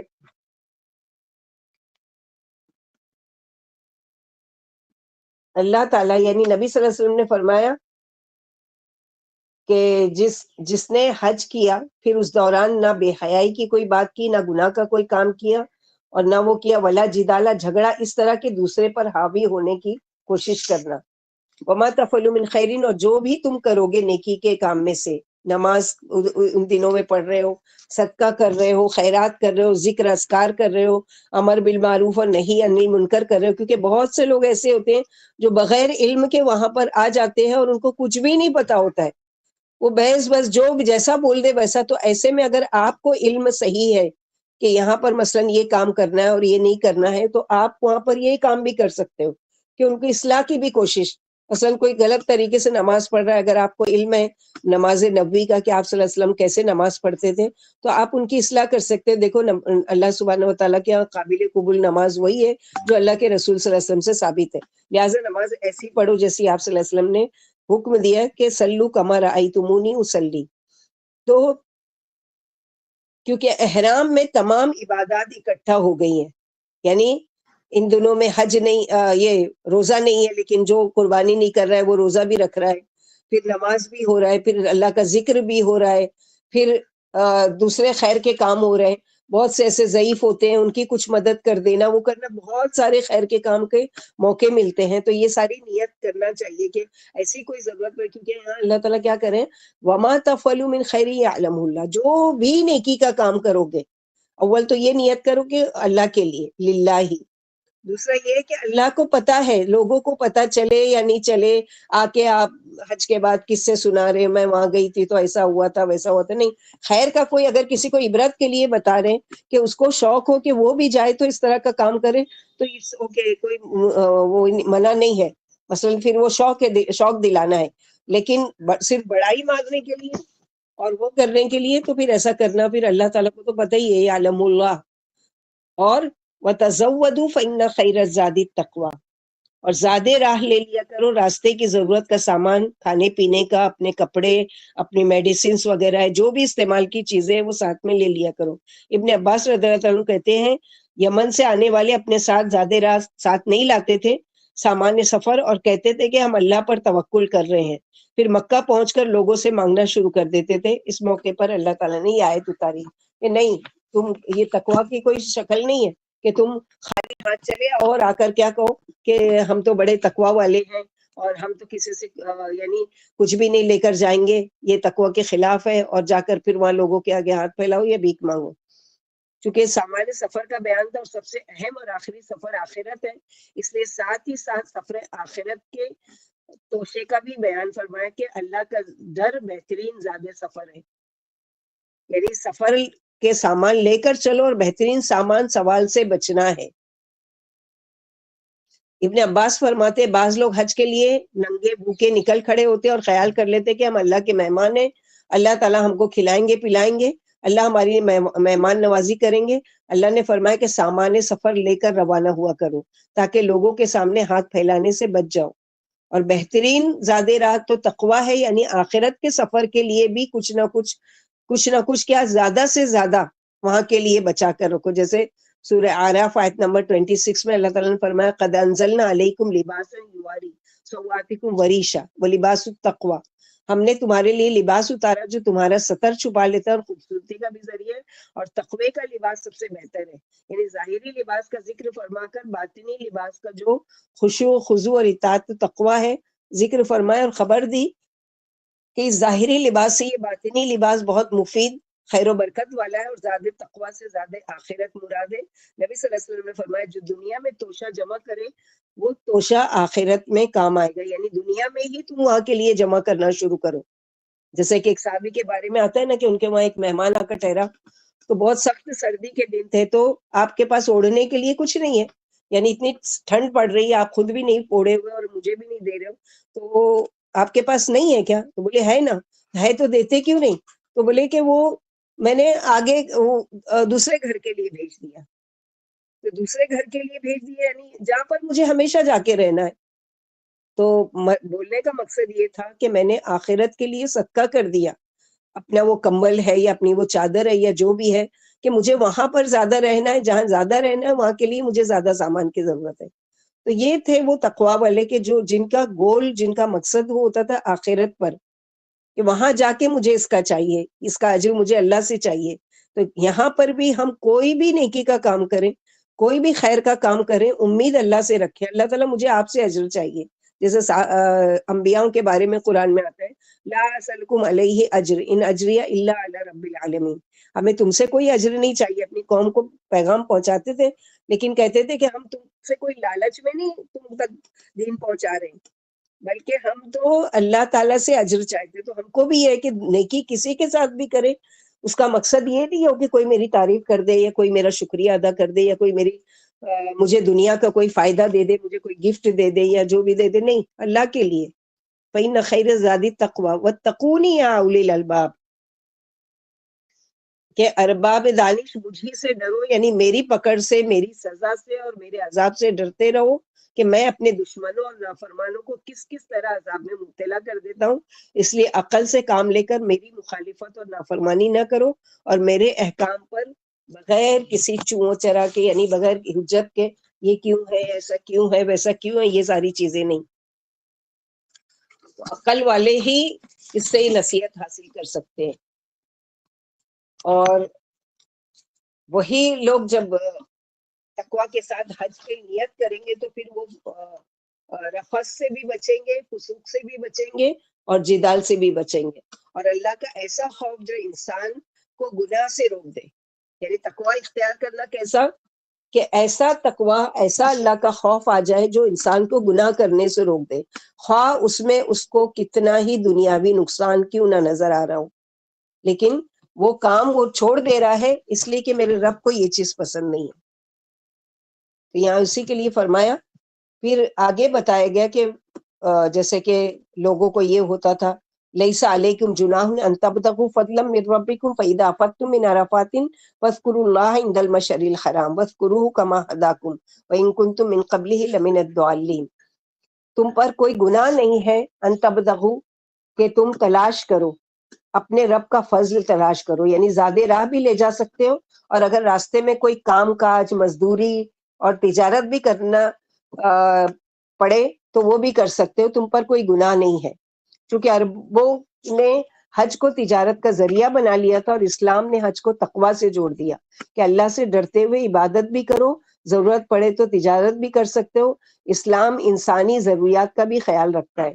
اصل بات کیا ہے؟ نیت پر ہے کہ تم کس نیت سے جا رہے ہو، کیا بزنس کی نیت ہے یا واقعی حج کی نیت ہے. اور اس کے ساتھ اگر کوئی بزنس کر، جیسے ہم لوگ جاتے ہیں تو وہاں دیکھتے ہیں کہ یہ وہاں کے صومال اور سوڈان اور وہاں کی کالی عورتیں اور مرد جو ہوتے ہیں وہ کپڑے بیچ رہے ہوتے ہیں، سامان بیچ رہے ہوتے ہیں، حالانکہ وہ احرام کی حالت میں ہوتے ہیں. تو منع نہیں کیا گیا ہے، یا تقویٰ کے خلاف نہیں ہے، بلکہ اصل نیت کیا ہے کہ ہم حج کرنے آئے ہیں، لیکن مقصد کیا ہونا چاہیے کہ اللہ تعالیٰ کی رضا و خوشنودی. اگر اس کے لیے مثلا پہلے کے زمانے میں 3 مہینہ، اگر 2 مہینہ 2.5 مہینہ دکانیں بند یا بزنس بند، تو پھر ان کا جو خرچ تھا وہ تو حج میں لگ گیا، پھر کہاں سے باقی کے دن کے خرچ آئیں گے. تو اس میں آ کے کمائی کرنا چاہو، کیونکہ پوری دنیا کے لوگ آج بھی آتے ہیں اور پہلے بھی آتے تھے حج کے لیے. تو سارے ہی لوگ، کوئی اپنے وہاں سے سامان لے کر آ رہا ہے، کوئی دوسری کنٹری سے آ رہا ہے، یہاں جو چیز مل رہی ہے وہ ان کو بیچ رہے ہیں، یہ سب چیزیں چلتی رہتی ہے. تو منع نہیں کیا گیا، لیکن اصل چیز کیا ہے کہ اللہ کا تقویٰ، اللہ کا ڈر خوف. ابن عباس رضی اللہ تعالیٰ عنہ فرماتے چونکہ اکاز مجنا اور ظلم مجاز جاہلیت کے بازار تھے، اس لیے لوگوں نے سفر حج میں تجارت کو گناہ سمجھا. اس پر یعنی جہاں پر ہم حج کرنے جا رہے ہیں وہ سب تو بازار ہے، تو کیا ہم وہاں جائیں گے تو ہم کو گناہ ملے گا کہ بازاروں میں جا رہے ہیں یا وہاں سے گزر رہے ہیں احرام کی حالت میں، اور تجارت اگر خرید و فروخت کر رہے ہیں تو کیا گناہ ہے؟ تو منع کر دیا گیا کہ نہیں، یعنی سفر حج میں تجارت کرنے میں کوئی حرج نہیں ہے. ایک روایت میں پھر جب لوگ مسلمان ہو گئے تو انہوں نے تجارت میں گناہ سمجھ کر آپ سے پوچھا. اس پر اللہ تعالیٰ نے آیت اتار دی. ابن عباس فرماتے لوگ زمانہ حج میں کاروبار سے بچا کرتے تھے اور کہتے تھے کہ یہ زمانہ اللہ کے ذکر کا ہے. اس پر اللہ تعالیٰ نے یہ آیت اتاری، یعنی احرام سے قبل و بعد کاروبار میں کوئی حرج نہیں ہے. پھر اس کے بعد کیا ہے کہ فَإِذَا أَفَضْتُم مِّنْ عَرَفَاتٍ فَاذْكُرُوا اللَّهَ عِندَ الْمَشْعَرِ الْحَرَامِ وَاذْكُرُوهُ كَمَا هَدَاكُمْ. اور جب لوٹو تم عرفات سے، گروہ در گروہ جب وہاں سے نکلو، گروپ کی شکل میں نکلو تو اللہ کا ذکر کرتے ہوئے نکلو. عند المشعر الحرام، مشعر حرام اللہ مشعر حرام کے پاس یعنی مزدلفہ میں ایک پہاڑی ہے. یہاں ذکر سے مراد عام ذکر بھی ہے، اور ذکر سے مراد مغرب و عشاء کی نماز ادا کرنا ہے.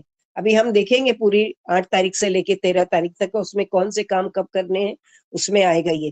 اور ذکر سے مراد یہاں پر یعنی علمی ہدایت بھی ہے اور ہدایت توفیقی بھی ہے. یعنی ایک تو یہ ہے کہ پیغمبروں کے ذریعے تم کو علمی ہدایت ملی، یعنی لوگوں نے آ کے بتایا، اور ایک یہ ہے کہ اللہ تعالیٰ نے تم کو توفیق دی کہ تم حج پر گئے اور تم علم حاصل کر کے گئے اور تم نے صحیح طریقے سے مناسک ادا کیے.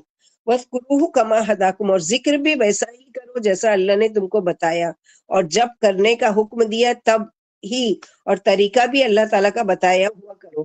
اللہ کے ذکر کا بہترین طریقہ نماز ہے، اللہ کی کتاب کا پڑھنا ہے، اس کے علاوہ اللہ کی باتیں کرنا، دین کی تعلیم دینا. ذکر بہت سی شکل میں آتا ہے، یعنی تکبیر، تحلیل، تلبیہ. یعنی عرفات کے دن کا سب سے بہترین ذکر کیا ہے کہ لا الہ الا اللہ وحدہ لا شریک لہ لہ الملک، چوتھا کلمہ پورا دن پڑھنا. یہ سب سے بہترین ذکر اللہ کے نبی صلی اللہ علیہ وسلم نے بتایا کہ جیسے کہ یہاں پر ہے کہ جب تم عرفات سے واپس ہو تو مزدلفہ میں ٹھہر کر اللہ کا ذکر کرو. عرفات حاجیوں کا موقف اور احکام حج کا ستون ہے. اسی وجہ سے اللہ کے رسول نے 3 بار فرمایا حج عرفات ہی کا قیام ہے، یعنی جس نے طلوع آفتاب سے قبل عرفات پا لیا اس نے حج پا لیا. مینا کے 3 دن ہیں، پھر جو 2 دن ہیں، 2 دن میں مینا سے چلا یا اس پر کوئی گناہ نہیں، اور جو نہیں آیا اس پر بھی کوئی گناہ نہیں ہے. قیام عرفات کا وقت زوال تاریخ 9 سے صبح 10 تاریخ تک ہے. اللہ کے رسول صلی اللہ علیہ وسلم حجۃ الوداع کے موقع پر ظہر کی نماز پڑھ کر غروب آفتاب تک ٹھہرے رہے۔ حجۃ الوداع میں آپ نے یہ بھی فرمایا تھا کہ مجھ سے احکام سیکھ لو، اور یہ بھی فرمایا احکام حج سیکھ لو، اور یہ بھی فرمایا تھا کہ جس نے عرفات طلوع فجر تک پا لیا اس نے حج پا لیا۔ عرفات کی وجہ تسمیہ کیا ہے، یعنی کیا وجہ سے اس کا نام عرفات رکھا گیا ہے؟ عرفات کو عرفات اس لیے کہا جاتا ہے کہ اللہ نے جبریل علیہ السلام کو ابراہیم علیہ السلام کے پاس بھیجا تاکہ آپ کو حج ادا کرا دیں۔ جب آپ عرفات میں تشریف لائے تو جبریل علیہ السلام نے پوچھا عرفتہ، یعنی پہچان گئے، یعنی جان لیا آپ نے کس طرح کرنا ہے۔ اس وجہ سے اس کا نام کیا پڑ گیا؟ عرفات، کیونکہ ابراہیم علیہ السلام نے فرمایا عرفتہ، یعنی عرفہ، یعنی میں نے پہچان لیا، تو اس سے عرفات نام پڑا۔ مشعر الحرام عمرو بن میمون فرماتے ہیں میں نے ابن عمر سے مشعر حرام کے بارے میں پوچھا تو آپ چپ رہے۔ جب آپ ہماری سواریوں کے ساتھ مزدلفہ میں اتر آئے تو پوچھا مشعر الحرام کے بارے میں پوچھنے والا کہاں ہے؟ یہ ہے مشعر الحرام، سارا مزدلفہ مشعر الحرام ہے۔ ایک اور روایت میں کہ یہ پہاڑ اور اس کے قریب و جوار کا حصہ مشعر الحرام ہے۔ آپ نے کوہ قزح پر بھیڑ دیکھ کر پوچھا کیا بات ہے، لوگ کیوں جمع ہیں؟ یہاں کی ساری جگہ مشعر الحرام ہے، یعنی دونوں پہاڑوں کی درمیانی جگہ کیا ہے؟ مشعر حرام ہے۔ اور مزدلفہ، عطا رضی اللہ عنہ سے پوچھا گیا مزدلفہ کہاں ہے؟ فرمایا جب تم عرفات سے چل کر اس کے دونوں کنارے چھوڑ دو تو پھر وادی محصر تک مزدلفہ ہی ہے، جہاں چاہو ٹھہر جاؤ۔ اگر مجھ سے پوچھو تو میں یہی کہوں گا کہ کوہ قزح سے درے ہی ٹھہر جاؤ تاکہ راستے سے بچ جاؤ۔ مشاعر ظاہری نشانوں کو کہتے ہیں، مزدلفہ کو مشعر الحرام اس لیے کہا جاتا ہے کہ یہ حرم میں داخل ہے۔ اور کیا کرنا ہے وہاں پر پہنچ کر کہ وَاذْكُرُوهُ كَمَا هَدَاكُمْ، ذکر کرو اللہ تعالیٰ کا جیسے کہ اس نے ہدایت دی، اور بے شک اس سے پہلے تم گمراہی میں تھے۔ یعنی اللہ کی پسند کا ذکر نبی صلی اللہ علیہ وسلم کے طریقے کا، تو ایسے مقام پر نبی صلی اللہ علیہ وسلم نے جیسا جیسا عمل کیا اس علم کو سیکھ کر جانا کہ آپ صلی اللہ علیہ وسلم نے فلاں جگہ کیا کیا اور فلاں جگہ کیسے کیا۔ فرمایا کہ اللہ کا ذکر کر کے اس کا شکر ادا کرو کہ اللہ نے وضاحت سے احکام حج بیان کر کے تمہاری رہنمائی فرمائی ہے اور تمہیں خلیل اللہ کی ہو بہو سنت بتا دی، حالانکہ اس سے پہلے تم بالکل بے خبر تھے، یعنی اس رہنمائی سے یا رسول اللہ صلی اللہ علیہ وسلم سے یا قرآن سے پہلے تم کچھ بھی نہیں جانتے تھے، یعنی اپنی مرضی سے لبیک بھی پڑھ رہے ہیں مشرکین مکہ تو لبیک اللہم لبیک لبیک لا شریک لک لبیک الا من شریک لک، یعنی وہ سوائے کہ جو تو نے اس شریک بنا لیا اپنا۔ تو آپ صلی اللہ علیہ وسلم منع کرتے تھے کہ بس یہاں تک کہو کہ لبیک اللہم لبیک لبیک لا شریک لک لبیک، لیکن وہ آگے سے اپنے اضافہ کرتے تھے الا یہ کہ جس کو شریک آپ نے بنا لیا۔ تو یہاں پر یہی بتایا کہ وہ ذکر کرو جو اللہ سبحانہ وتعالیٰ نے تم کو سکھایا ہے، اپنی مرضی کا دین بنا کر نہیں لے کے، جیسے اللہ کے نبی صلی اللہ علیہ وسلم نے فرمایا خذو انی مناسککم، مجھ سے اپنے حج کے طور طریقے لے لو۔ یہاں پر یہی ہے کہ اس سے پہلے جو تم تھے اہل عرب، نبی صلی اللہ علیہ وسلم کی آمد سے پہلے بھی حج کرتے تھے۔ حج کا طریقہ ابراہیم علیہ السلام سے جاری ہے، جب اللہ تعالیٰ نے ان کو حکم دیا لوگوں میں حج کی پکار کر دو، لیکن حج میں بھی لوگوں نے منمانی شروع کر دی اور بہت ساری ایسی چیزیں داخل کر دی۔ آج بھی دیکھو کچھ ہیں تو وہ مسجد حرام میں جا کے نماز نہیں پڑھیں گے، کچھ ہے تو وہ اپنی ہی تکبیرات، اپنی ہی دعائیں، اپنا ہی الگ ایک طریقہ، جبکہ وہ ساری چیزیں جو اللہ کے نبی صلی اللہ علیہ وسلم سے ثابت نہیں ہے۔ دعا اپنی زبان میں کیسی بھی تم مانگ سکتے ہو، سوائے کہ وہ شرک اور بدعت والی دعا نہیں ہو، لیکن ایک نعت پڑھنا اور یہ کرنا اور اس میں نعت میں اتنا غلو کرنا کہ اللہ کے رسول صلی اللہ علیہ وسلم کو نعوذ باللہ اللہ کے برابر ٹھہرا دینا یا اللہ سے اوپر درجہ دینا، یہ ساری چیزیں منع ہے۔ تو یہاں پر وہی منع کیا گیا ثم افیدوا من حیث افاض الناس واستغفروا اللہ ان اللہ غفور رحیم، پھر تم لوٹو جہاں سے لوگ پلٹتے ہیں۔ یہاں پر اہل عرب کے ایک جاہل طریقے کو ختم کیا جا رہا ہے۔ حضرت عائشہ فرماتی قریش اور ان کے طریقے پر چلنے والے لوگ عرفات میں جانے کی بجائے مزدلفہ میں وقوف کیا کرتے تھے، ان لوگوں کو یعنی خمس کہتے ہیں، جبکہ باقی لوگ عرفات میں جاتے۔ جب اسلام کا حکم آ گیا تو اللہ تعالیٰ نے لوگوں کو حکم دیا کہ تمام لوگ اکٹھے ایک ہی جگہ ٹھہریں، الحج عرفہ، کیونکہ عرفات ایسی جگہ جہاں سارے حاجی ایک ساتھ اکٹھے ہوتے ہیں۔ واستغفر اللہ، اور اللہ سے بخشش مانگو، کثرت سے گناہوں کی معافی، کیونکہ عرفہ کے دن اللہ تعالیٰ بے شمار لوگوں کی گردنوں کو جہنم کی آگ سے چھڑاتے ہیں. جیسے کہ ایک حدیث میں آتا ہے کہ شیطان اس دن چیختا ہوا، چلاتا ہوا، اپنے سر پر خاک پھینکتا ہوا اور کہتا ہوا میدان سے جاتا ہے کہ میں نے ایک شخص کو اتنے سال تک بہکائے رکھا، اور آج اللہ تعالیٰ نے اس کو اس دن کی کثرت کی وجہ سے اور اس دن کی دعا و استغفار کی وجہ سے اللہ نے اس کو معاف کر دیا. ان اللہ غفور الرحیم، بے شک اللہ تعالیٰ غفور الرحیم ہے. تو یہاں اللہ سبحانہ و تعالیٰ کی یہی بتائی گئی ہے کہ عرفات میں ٹھہرنے والوں کو حکم ہے کہ مزدلفہ جا کر مشعر الحرام میں ٹھہر کر اللہ کا ذکر کرے، اور یہ بھی حکم ہے کہ تمام عوام و خواص کو عرفات ہی میں ٹھہرنا ہے، اور جاہلیت کی رسم چھوڑ دینی چاہیے. عوام تو عرفات میں ٹھہرا کرتے تھے، مگر قریش مکہ کیا سمجھتے تھے کہ جہاں غریب لوگ جا کے ٹھہرتے ہیں ہم وہاں جائیں، ہم سردار ہیں اور ہماری شان کے خلاف ہے، اور وہ نہیں جاتے تھے وہاں. تو منع کیا گیا کہ اگر حج کی نیت کی ہے تو وہاں جاؤ اور جہاں سے سارے لوگ لوٹتے ہیں. عائشہ صدیقہ فرماتی ہے قریشی اور ان سے اجازت یافتہ اشخاص مزدلفہ میں ٹھہر جایا کرتے تھے اور اپنے آپ کو اخمص کہتے تھے، اور دیگر تمام حاجی عرفات میں ٹھہرا کرتے تھے. اسلام میں اللہ نے اپنے نبی کو حکم دیا کہ آپ عرفات ہی میں ٹھہرے، پھر وہاں سے چل کر مزدلفہ آئیں. ابن عباس نے فرمایا افادہ سے کنکریاں مارنے کے لیے مزدلفہ سے مینا جانا مراد ہے. الناس سے ابراہیم علیہ السلام مراد ہے، یعنی تم بھی وہیں سے لوٹو جہاں سے ابراہیم علیہ السلام لوٹے تھے. اور حج کے بعد استغفار کا حکم ہے. پھر فرمایا استغفار کرو، چونکہ عبادتوں کے تمام عموماً دعائیں مغفرت کی جاتی. اسی وجہ سے جب اللہ کے رسول صلی اللہ علیہ وسلم نماز سے فارغ ہوتے تھے تو 3 بار کیا پڑھتے تھے؟ استغفر اللہ، استغفر اللہ، استغفر اللہ. ابو بکر صدیق نے اللہ کے رسول سے نماز میں پڑھنے کے لیے دعا پوچھی تو آپ نے یہ بتایا اللہم انی ظلمت نفسی ظلما کثیرا ولا یغفر الذنوب الا انت فاغفر لی مغفرۃ من عندک وارحمنی انک انت الغفور الرحیم. جیسے کہ ہم لوگ پڑھتے ہیں، انشاءاللہ سبھی پڑھتے ہوں گے. باجی ایک بار یہ دوسرے والا جو تمتو بتایا تھا اس سے ایک بار بولیے نا باجی، اس کا حج معنی کیا؟ تمتع یعنی فائدہ اٹھانا. تمتع کا معنی ہے فائدہ اٹھانا. حاجی کیسے فائدہ اٹھاتا ہے کہ اپنی کنٹری سے احرام باندھ کر نکلتا ہے، حالانکہ وہ حج کے ہی لیے جا رہا ہے، لیکن پہلی اس کی نیت کیا ہے کہ وہ عمرہ کرے گا جا کر مسجد حرام میں. تو یہاں سے وہ میقات سے وہ باندھتا ہے. ابھی دیکھیں گے لائن سے احرام کیا ہے، میقات کیا ہے، کیسے کیا کرنا ہے. تو احرام باندھے گا حاجی اس سے اپنے ملک سے، اور میقات آنے سے پہلے پہلے وہ نیت کرے گا، اور نیت کرنے کے بعد وہ جائے گا حرم میں اور جا کے عمرہ ادا کرے گا، بال منڈوا لے گا اور احرام کھول دے گا. اب وہ رکا رہے گا کب تک؟ 8 ذی الحجہ، جب لوگ احرام باندھتے ہیں حج کے لیے. اب وہ دوبارہ احرام باندھے گا. ہم لوگ یہاں ڈیٹیل پڑھ رہے ہیں تو اس میں سمجھ میں آئے گا انشاءاللہ. اور ہم حج تمتع کا ہی طریقہ پڑھنے جا رہے ہیں، کیونکہ زیادہ تر لوگ حج تمتع کرتے ہیں.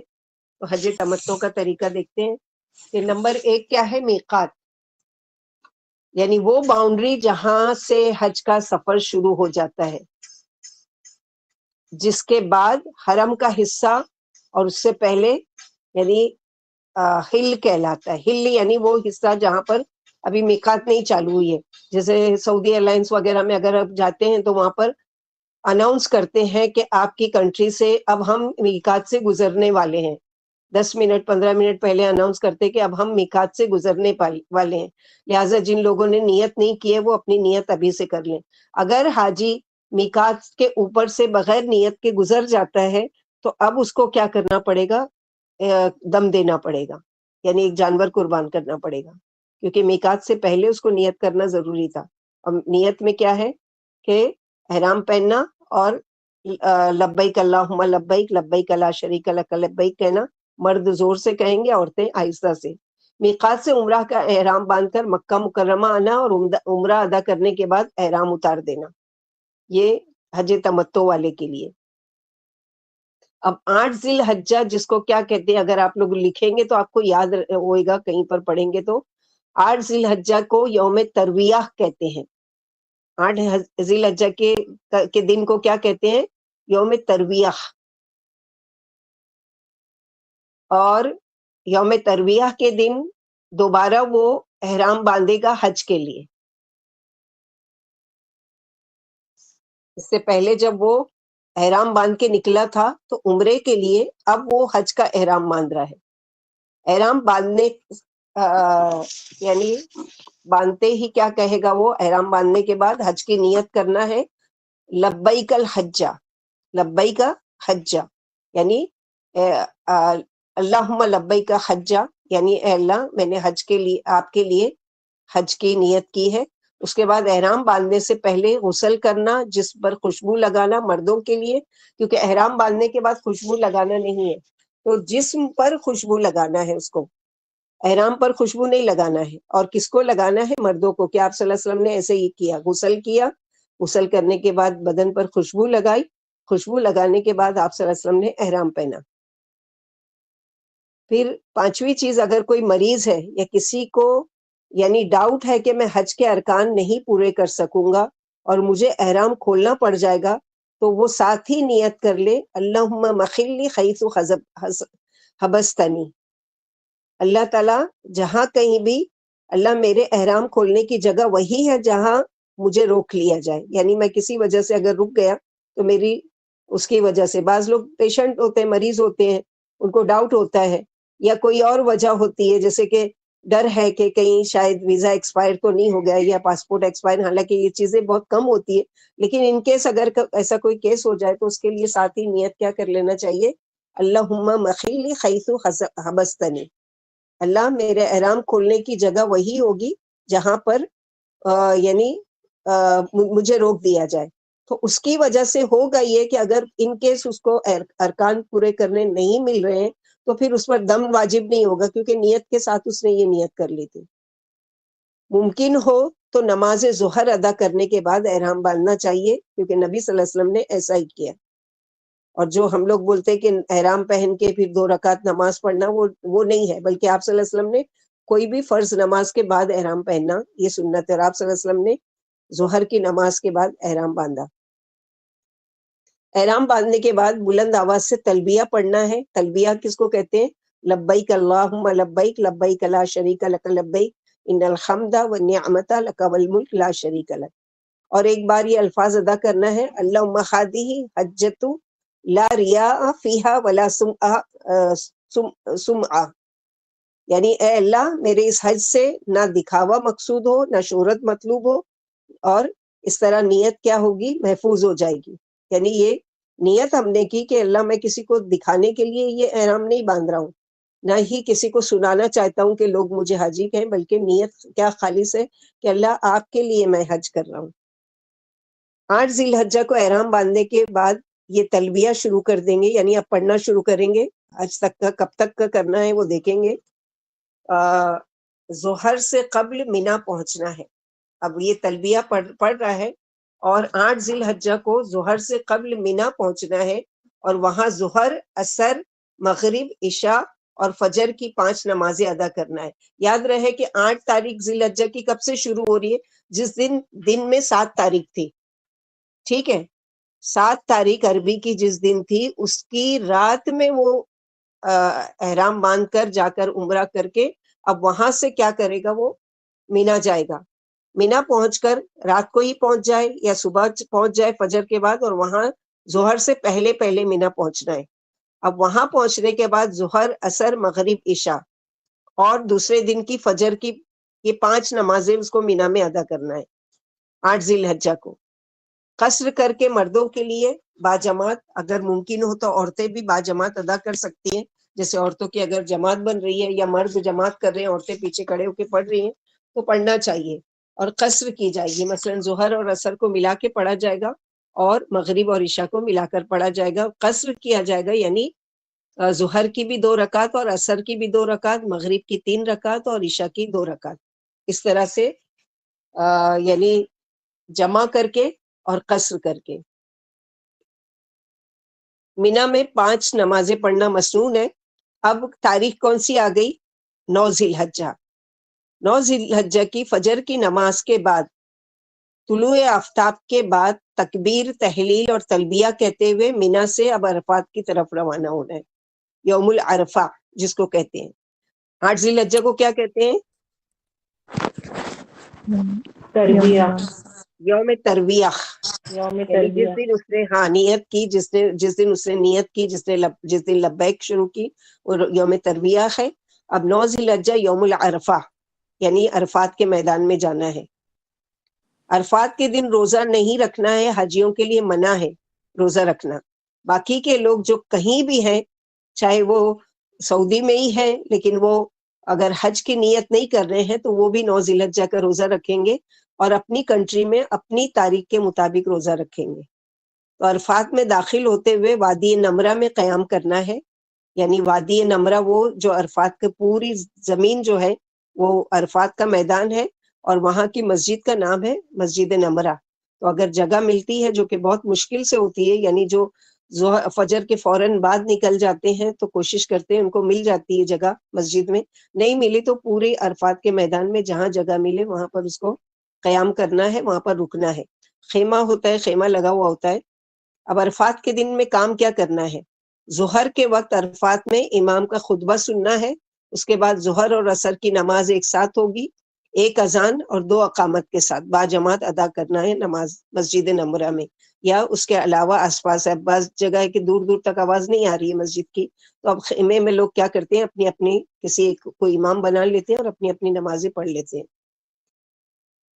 اگر ہجوم کی وجہ سے وادی نمرہ میں ٹھہرنا ممکن نہ ہو تو عرفات میں جبل رحمت کے دامن میں جہاں کہیں بھی جگہ میسر آئے وقوف کرنا ہے، کھڑے رہنا ہے، خوب اللہ کا ذکر کرنا ہے، اور یعنی عام دنوں میں جو کام کرتے ہیں وہ نہیں کرنا ہے، بیٹھے نہیں رہنا ہے، سوتے نہیں رہنا ہے، فضول کی دنیا کی بات چیت نہیں کرنا ہے، کھانے پینے میں وقت ضائع نہیں کرنا ہے، بلکہ کھڑے ہو کر وہاں پر وقوف کہا جائے، وقوف عرفہ یعنی کھڑا ہونا عرفات میں، یعنی کھڑے ہو کر خوب دعائیں کی جائے، قبلہ رخ کھڑے ہو کر ہاتھ بلند کر کے قرآنی اور مسنون دعائیں مانگنا ہے، اور درمیان میں تکبیر یعنی اللہ اکبر، تحلیل یعنی الحمدللہ، تلبیہ یعنی لبیک اللہم لبیک پڑھتے رہنا ہے، یہ مسنون ہے۔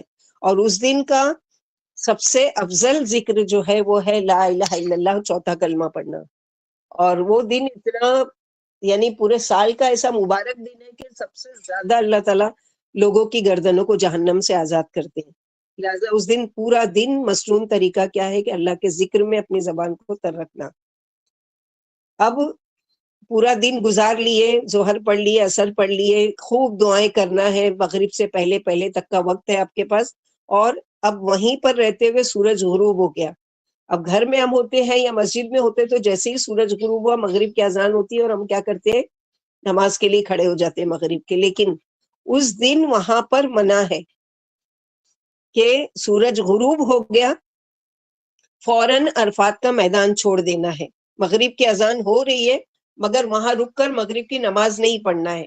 یعنی کتنی حیرت کی بات ہے نا، جو اللہ تعالیٰ حکم دیتے ہیں کہ اول وقت میں نماز ادا کرو، اب حکم کیا دیا جا رہا ہے کہ اذان ہو رہی ہے وہاں مغرب کی، لیکن تم کو یہاں رک کر نماز نہیں پڑھنا ہے، کیونکہ وَاذْكُرُوهُ كَمَا هَدَاكُمْ، اس سے پہلے پڑھ چکے نا، ذکر اللہ کا کیسا کروں جیسا کہ اس نے تم کو ہدایت دی۔ جو اللہ اول وقت میں نماز کو پسند کرتے ہیں، آج وہ اللہ تعالیٰ کہہ رہے ہیں یہاں پر نہیں پڑھنا ہے، اول وقت میں جاؤ اور مزدلفہ میں پڑھنا۔ پھر عرفات کے میدان سے غروب آفتاب کے بعد تلبیہ کہتے ہوئے مزدلفہ روانہ ہونا ہے، پھر مزدلفہ پہنچ کر مغرب اور عشاء کی نماز ایک اذان اور 2 اقامت کے ساتھ اکٹھی ادا کرنا ہے۔ اور سنت کا طریقہ یہ ہے کہ رات کو سو کر گزارنا ہے، یہ مسنون ہے۔ آپ صلی اللہ علیہ وسلم نے مغرب اور عشاء کی نماز اکٹھا پڑھی اور سو گئے۔ تو وہ جو سونا ہے مزدلفہ میں، کیونکہ حاجی جو ہوتا ہے پورا دن بھوکے ہیں، پیاسے ہیں، کھانا ملا نہیں ملا، تھک گئے چلتے چلتے اور اتنے وہ ہو گئے، تو اللہ تعالیٰ کا کتنا احسان ہے کہ نہیں رات عبادت میں گزارو، ایسا نہیں کہا گیا، بلکہ سو جاؤ، سو جانا وہاں پر سنت ہے تاکہ تم دوسرے دن کے لیے فریش ہو جاؤ، ٹھیک ہے۔ تو یوم ترویہ گزر گیا، یوم عرفہ گزر گیا، عرفات کا دن۔ اب 10 ذی الحجہ کا دن آ گیا۔ 10 ذی الحجہ کے دن کو کیا کہتے ہیں؟ یعنی قربانی والا دن، یوم النحر، یوم النہار بولتے ہیں۔ ہاں، یوم ترویہ، یوم عرفہ، اب 10 تاریخ آ گئی یوم النحر، نحر یعنی قربانی کا دن۔ 10 ذی الحجہ کی فجر کی نماز معمول سے پہلے ادا کرنا ہے، نماز فجر با جماعت ادا کرنے کے بعد مزدلفہ میں فجر کی نماز با جماعت ادا کیے، اور اس کے بعد مشعر الحرام کی طرف ہاتھ بلند کر کے خوب روشنی پھیلنے تک تکبیر اور تحلیل استغفار کرنا ہے اور دعائیں مانگنا ہے۔ مشعر الحرام کون سی جگہ ہے؟ مزدلفہ، ہم لوگوں نے پڑھے تھے۔ وہاں پر کیا کرنا ہے؟ فجر کی نماز ادا کر کے سورج نکلنے کا انتظار کرنا ہے، اور ہاتھ بلند کر کے روشنی پھیلنے تک یعنی اشراق تک کا کیا کرنا ہے؟ اللہ اکبر، لا الہ الا اللہ، استغفار اور خوب خوب دعائیں مانگنا ہے۔ سورج طلوع ہونے سے قبل، سورج ابھی روشنی پھیل گئی، سورج طلوع ہو رہا ہے، اب کیا کرنا ہے؟ وادی مخصر، مخصر سے تیزی سے گزرنا ہے۔ وادی مخصر وہ ہے جو مزدلفہ سے مینا کے بیچ میں جگہ ہے۔ وادی مخصر اس لیے کہتے ہیں اس کو جہاں ابرہہ کا لشکر ہلاک کیا گیا تھا اصحاب فیل والوں کا، تو وہاں سے راستے میں گزرنا ہے، لیکن تیزی سے گزر جانا ہے وہاں سے۔ اور مینا پہنچ کر طلوع آفتاب کے بعد، اب سورج نکل گیا، جب آپ مینا پہنچے جب تک سورج نکل گیا، سورج جب نکل گیا تو اب سورج نکلنے کے بعد جمرہ عقبہ کی رمی کرنا ہے۔ رمی سے قبل تلبیہ کہنا بند کر دینا، یعنی رمی جب تک کا ہم نے تلبیہ کب سے شروع کیے تھے؟ جب سے احرام باندھے تھے 8 تاریخ تک۔ اب کب تک کہنا ہے؟ جب تک کا شیطان کو کنکری مارنے جا رہے ہیں، اب رمی بند ہو جائے گی۔ اور کنکری بھی کہاں سے چننا ہے؟ مزدلفہ سے۔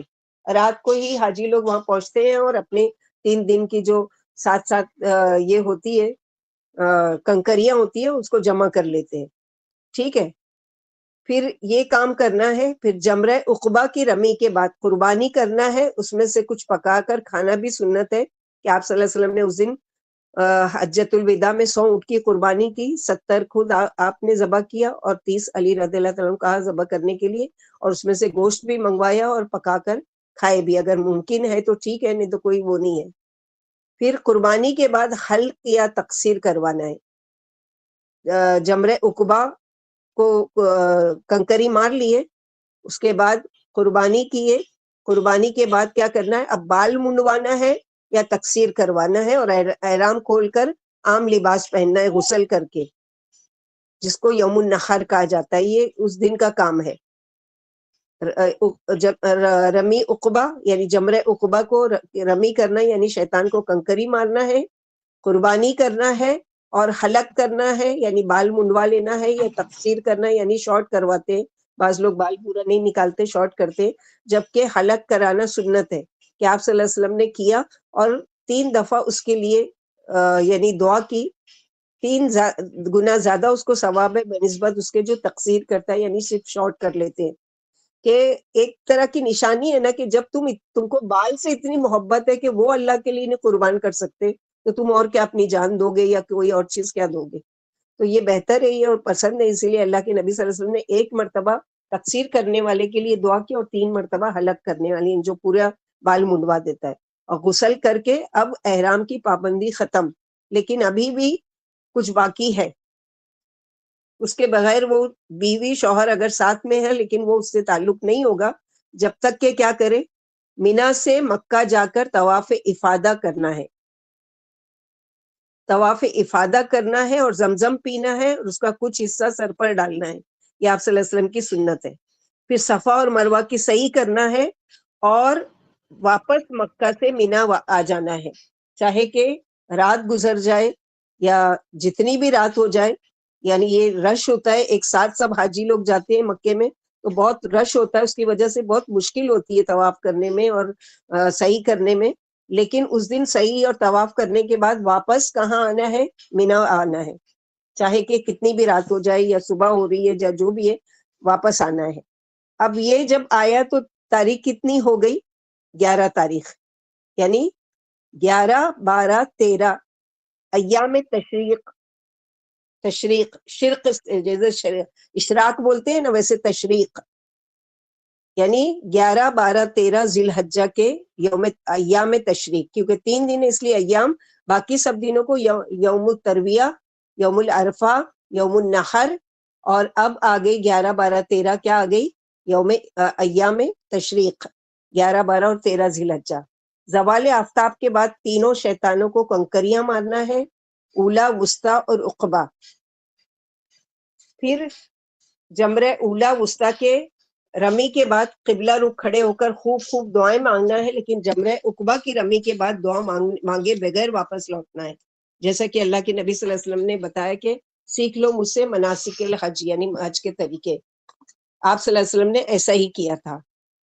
یعنی کیا کیا تھا کہ قبلہ رخ ہو کر اولا اور وسطی یعنی پہلے اور بیچ والے شیطان کو کنکری مار کر رک کر آپ نے دعا مانگی، لیکن جمرہ عقبہ یعنی آخری جو شیطان ہے، آخری جو ستون بنے ہوئے ہیں، وہاں پر کیا کیا آپ نے رمی کی، اور رمی کرنے کے بعد وہاں رکے نہیں دعا مانگنے کے لیے، بلکہ فوراً نکل گئے.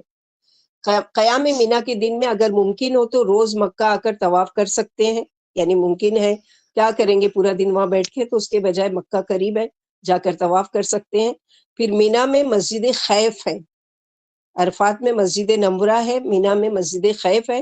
مسجد خیف میں باجماعت نمازیں ادا کرنا ہے، بکثرت تکبیریں پڑھنا ہے، حمد و ثنا کرنا ہے، توبہ و استغفار دعائیں. یہی عمل ان دنوں کا، یعنی 3 دن جو رکنا ہے یہی کرنا ہے کہ نمازیں قصر کر کے پڑھنا ہے، اور اللہ تعالیٰ سے خوب دعائیں، اللہ تعالیٰ کی تسبیحات ہے، کثرت سے استغفار ہے. اور ان دنوں میں پھر 12 ذی الحجہ کو مینا سے نکلنا ہو تو غروب آفتاب سے قبل. آپ کو یہ والی آیت یاد ہے جو ہم لوگوں نے پڑھی تھی، فاذکروا اللہ ایاما معدودات ومن تعجل فی یومین فلا اثم علیہ ومن تأخر فلا اثم علیہ لمن اتقی. یہ آیت نمبر 203. اب 12 تاریخ آ گئی ہے. 12 تاریخ کو اگر کوئی جانا چاہتا ہے کہ ٹھیک ہے میرا حج ہو گیا، اب میں اپنے گھر جانا چاہتا ہوں، یا اپنے ہوٹل جانا چاہتا ہوں، یا میں مینا سے نکلنا چاہتا ہوں، تو اس کو کیا کرنا پڑے گا کہ 13 تاریخ لگنے سے پہلے، غروب آفتاب سے پہلے اس کو مینا چھوڑ دینا پڑے گا، ورنہ پھر اس کو رکنا پڑے گا 13 تاریخ کو زوال کے بعد رمی کر کے آنا پڑے گا. یعنی اگر جو رک رہا ہے 13 تاریخ تک، اس کو کیا کرنا پڑے گا کہ جب زوال کا وقت یعنی 12 بجے کے بعد ٹائم ہوتا ہے، جب وہ جائے گا اور پھر تینوں شیطانوں کو کنکری مارے گا اور پھر واپس آ سکتا ہے. مکہ معظمہ پہنچ کر گھر آنے سے پہلے طواف وداع کرنا ہے اس کو. حاجی کا آخری کام کیا ہے کہ طواف وداع، کیونکہ بہت سے لوگ پہلے مدینہ جا چکے ہوتے ہیں، آخری ان کا عمل حج ہوتا ہے، تو اس کے بعد فوراً ان کو اپنی کنٹری واپس آنا ہے، تو اپنی کنٹری واپس جانے سے پہلے یہ طواف وداع کرنا ہے. اگر وہ نہیں اس کو مدینہ بھی جانا ہے اور اس کو ایسا ہے کہ مدینہ جانے کے بعد اب مجھے مکہ واپس آنے نہیں دیا جائے گا، تو پھر تو بھی وہ طواف وداع کر کے وہاں سے نکلے گا. تو یہاں پر یہ چیز دیکھیں ہم لوگوں نے شارٹ میں، الحمدللہ جو لوگ حج کر چکے اللہ تعالیٰ کے فضل و کرم سے ان کو پوری ساری آنکھوں کے سامنے وہ ساری چیزیں آ رہی ہوگی، اور جو نہیں کیے اللہ تعالیٰ ان کو جلد سے جلد توفیق دے کہ وہ پھر اللہ کے گھر کو جائیں اور پھر حج کریں اور اللہ تعالیٰ کو راضی کریں انشاءاللہ. فمن فرد، تو جو کوئی فرض کرے اپنے اوپر، لازم کر لے، فیہن ان مہینوں میں، الحج حج کو نیت کر لی، احرام پہن لیا، اب حج اس پر فرض ہو گیا، اور یہ ایام حج میں بھی ہوگا. جیسا کہ عبداللہ بن عمر رضی اللہ عنہ سے روایت ہے کہ ایک شخص نے آپ صلی اللہ علیہ وسلم سے سوال کیا کہ مسجد میں کھڑا ہو کر کہا کہ اے اللہ کے رسول، ہم احرام کہاں سے باندھیں؟ تو آپ صلی اللہ علیہ وسلم نے فرمایا مدینے والے ذوالحلیفہ سے باندھیں، شام والے جحفہ سے، نجد والے قرن سے، اور قرن منازل سے، اور یمن والے یلملم سے. یہ ڈائریکشن 4 ڈائریکشن ہے. تو 4 ڈائریکشن میں انڈیا اور پاکستان والوں کی جو ہے وہ کون سی آتی ہے میقات؟ یلملم. اور اعلان کیا جاتا ہے یعنی ایروپلین میں باقاعدہ کہ آپ کی میقات آنے والی ہے، یلملم سے ہم گزرتے ہیں. احرام میں یعنی کیا پہننا ہے کیا نہیں، وہ ایک پوری ڈیٹیل ہے الگ سے اس کے لیے جن کو بھی سیکھنا ہے. میں نے بتائی تھی نا کہ اگر جو ارادہ کرتے ہیں عمرہ کا یا حج کا وہ ضرور کتاب منگائیں، اقبال کیلانی کی حج و عمرہ کے مسائل. پوری ڈیٹیل ایک ایک چیپٹر الگ الگ دیا گیا ہے ماشاءاللہ اس میں. احرام اس کی پوری ڈیٹیل، کون سی قسم کا احرام، کیا پہننا ہے کیا نہیں پہننا ہے، کیا کرنا ہے کیا نہیں کرنا ہے، پھر میقات، پھر نیت، پھر اس کے بعد یہ ساری چیزیں کہ اب اسٹیپ بائی اسٹیپ کہ آپ کو کیا کرنا ہے، وہ ساری چیزیں اس میں ہیں. فَإِذَا قَضَيْتُم مَنَاسِكَكُم، پھر جب پورے کر چکو اپنے مناسک کو، یعنی ارکان حج ادا کر چکے، 8 تاریخ سے 13 تاریخ مکمل ہو گئی، اب کرنے کا کام کیا ہے؟ فَاذْكُرُوا اللَّهَ، تو ذکر کرو اللہ کا، کذکرکم آباءکم، مانند جیسا کہ ذکر کرنا تمہارے اپنے آباء و اجداد کا. یہاں عرب جاہلیت کا ایک طور طریقے کہ عرب لوگ حج میں اللہ کا ذکر کرنے کی بجائے زیادہ تر اپنے آباء و اجداد کے قصے کہانیاں بیان کرتے تھے، اور مل کر بیٹھ کر فخریہ طور پر میرے باپ نے یہ کیا اور میرے دادا نے یہ کیا اور میرا یہ کیا. تو یہاں پر وہ ساری چیزیں منع کر کے کیا کہا جا رہا ہے کہ اللہ کا ذکر کرو، او اشد ذکرہ، کیونکہ باپ دادا کے تم پر وہ احسانات نہیں ہے جو اللہ تعالیٰ کے تم پر احسان ہے، اس لیے اللہ تعالیٰ کا ذکر ان سے بھی زیادہ کرو، ان سے بھی زیادہ مستحق ہے اللہ تعالیٰ. جیسے کہ سورہ بقرہ میں پہلے پارے میں پڑھ چکے نا، والذین آمنوا اشد حبا للہ، جو ایمان والے ہیں وہ اللہ کی محبت میں شدید ہیں، اور جس سے محبت ہوتی ہے انسان اس کا نام لینا بھی پسند کرتا ہے، اس کا نام سننا بھی پسند کرتا ہے، اس کے بارے میں جاننا بھی پسند کرتا ہے، اس کا ذکر کرنا بھی پسند کرتا ہے. تو سب سے زیادہ ایمان والوں کو جس سے محبت ہونا چاہیے وہ کون سی ہستی ہے؟ اللہ سبحانہ و تعالیٰ کی ذات. قیامت کے دن اللہ کے نبی صلی اللہ علیہ وسلم نے فرمایا طوبی لمن وجد فی صحیفتہ استغفارا کثیرا، یعنی خوش قسمت ہے وہ جس کے نامہ اعمال میں سب سے زیادہ استغفار ہوں گے.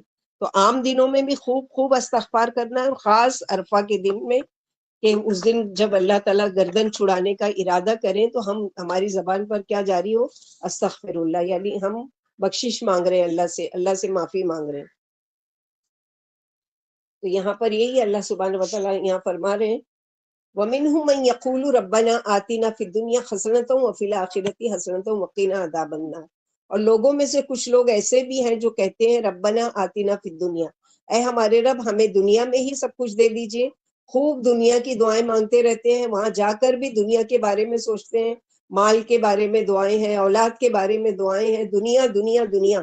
میرے بچوں کی شادی نہیں ہوئی شادی ہو جائے، اور میرا گھر نہیں ہوا ہے گھر ہو جائے، میری نوکری نہیں ہے نوکری مل جائے، میرا یہ ہو جائے. اور لوگ بھی ان کو دعا جو کہتے ہیں وہ یہی سب لکھ کر دیتے ہیں، ہمارے لیے یہ دعا کرنا، ہمارا نام لے کے دعا کرنا، ہمارے لیے دعا کرنا. آخرت کے لیے فکر نہیں ہے، دنیا دنیا دنیا. تو اللہ تعالیٰ کیا کہتے ہیں ایسے لوگوں کے لیے کہ ہر طرح کی بھلائی اور ما لہو فی الآخرۃ من خلاق، ایسے لوگوں کا آخرت میں کوئی حصہ نہیں ہے.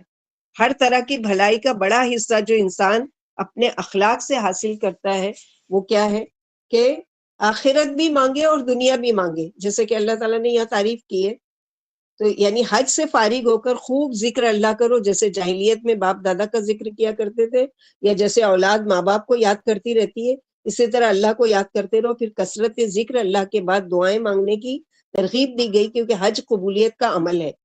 یعنی حج پورا کا پورا کیا ہے؟ دعا ہے، ذکر ہے اللہ کا. اور اس کے پاس والی گھڑیاں قبولیت کی ہیں، پھر ان کی برائی بیان کی جو دنیا مانگتے رہتے ہیں اور آخرت بالکل چھوڑ دیتے ہیں، کہ ایسے لوگوں کو آخرت میں کچھ بھی حصہ نہیں ہے. جیسے کہ ابن عباس رضی اللہ عنہ فرماتے ہیں بعض دیہاتی موقف میں ٹھہر کر یہ دعا مانگا کرتے تھے، یعنی وقوف عرفہ میں، کہ اے اللہ اس سال خوب بارش برسا، خوب خیر و برکت عطا فرما، اور ارزانی کر اور گرانی دور فرما، یعنی ہماری تکلیف دور کر دیجئے اور ہماری پریشانی دور کر دیجئے. اور آخرت کے بارے میں قطعی نظر کر لیا کرتے تھے. اللہ نے انہی لوگوں کے بارے میں یہ آیت اتاری کہ ان کی صرف خواہش کیا ہوتی تھی کہ دنیا کی اللہ تعالیٰ مشکلیں بارش برسا دیجیے، اللہ تعالیٰ قادر ہے. جیسے دوسری جگہ ہے کہ جو دنیا کا سوال کرتا ہے ہم اس کو دنیا کچھ دے دیتے ہیں، آل عمران میں ہم پڑھیں گے، مگر اس کا آخرت میں کوئی حصہ نہیں. تو یہاں پر بھی وہی ہے، جو دنیا مانگا کرتا ہے ایسا نہیں ہے کہ اس کو دنیا نہیں ملتی ہے، اللہ تعالیٰ اس کو دنیا ہی میں سب کچھ دے دیتے ہیں. لیکن پھر اس دن جس دن ضرورت ہوگی اس کو ان دعاؤں کا اجر پانے کی، اس دن وہ خالی ہاتھ کھڑا ہوگا، کیونکہ وہاں کے لیے اس نے کوئی تیاری نہیں کی، وہاں کے لیے اس نے کوئی دعا ہی نہیں مانگی، وہاں کے لیے کوئی کوشش ہی نہیں کی. اب اس کو کیا ملے گا وہاں پر؟ جیسے کہ ایک انسان ہے وہ فضول خرچ ہے، وہ کیا کرتا ہے، کوئی بینک بیلنس بنا کر نہیں رکھتا کہ برے وقت میں کام آئے. وہ کیا کرتا ہے، پیسہ آ گیا خوب اڑاؤ، موج مستی کرو، کل کس نے دیکھا ہے، یہ ہے وہ ختم. اب مصیبت آئی تو کیا ہوا؟ اس کے بینک میں 1 روپیہ بھی نہیں ہے. کیوں؟ کیونکہ اس نے اس برے وقت کے لیے جمع ہی نہیں کیا. تو وہ برا وقت جو آخرت کا ہے وہ تو بہت ہی برا ہے، اور اچھوں کے لیے بہت اچھا ہے. جنہوں نے دنیا بھی مانگی اور آخرت بھی مانگی، کوشش بھی کی دنیا میں اور آخرت کے لیے بھی کوشش کی، ان کے لیے ہے. آگے کے لیے آیت میں جیسے اللہ تعالیٰ فرماتے ہیں وَمِنْهُمْ مَنْ يَقُولُ رَبَّنَا آتِنَا فِي الدُّنْيَا حَسَنَةً وَفِي الْآخِرَةِ حَسَنَةً وَقِنَا عَذَابَ النَّارِ. اور انہی میں سے بعض ایسے ہیں جو یہ کہتے ہیں اے ہمارے رب ہمیں دنیا میں بھی بھلائی عطا فرما اور آخرت میں بھی بھلائی عطا فرما، وقنا عذاب النار، اور ہمیں آگ کے عذاب سے بچا.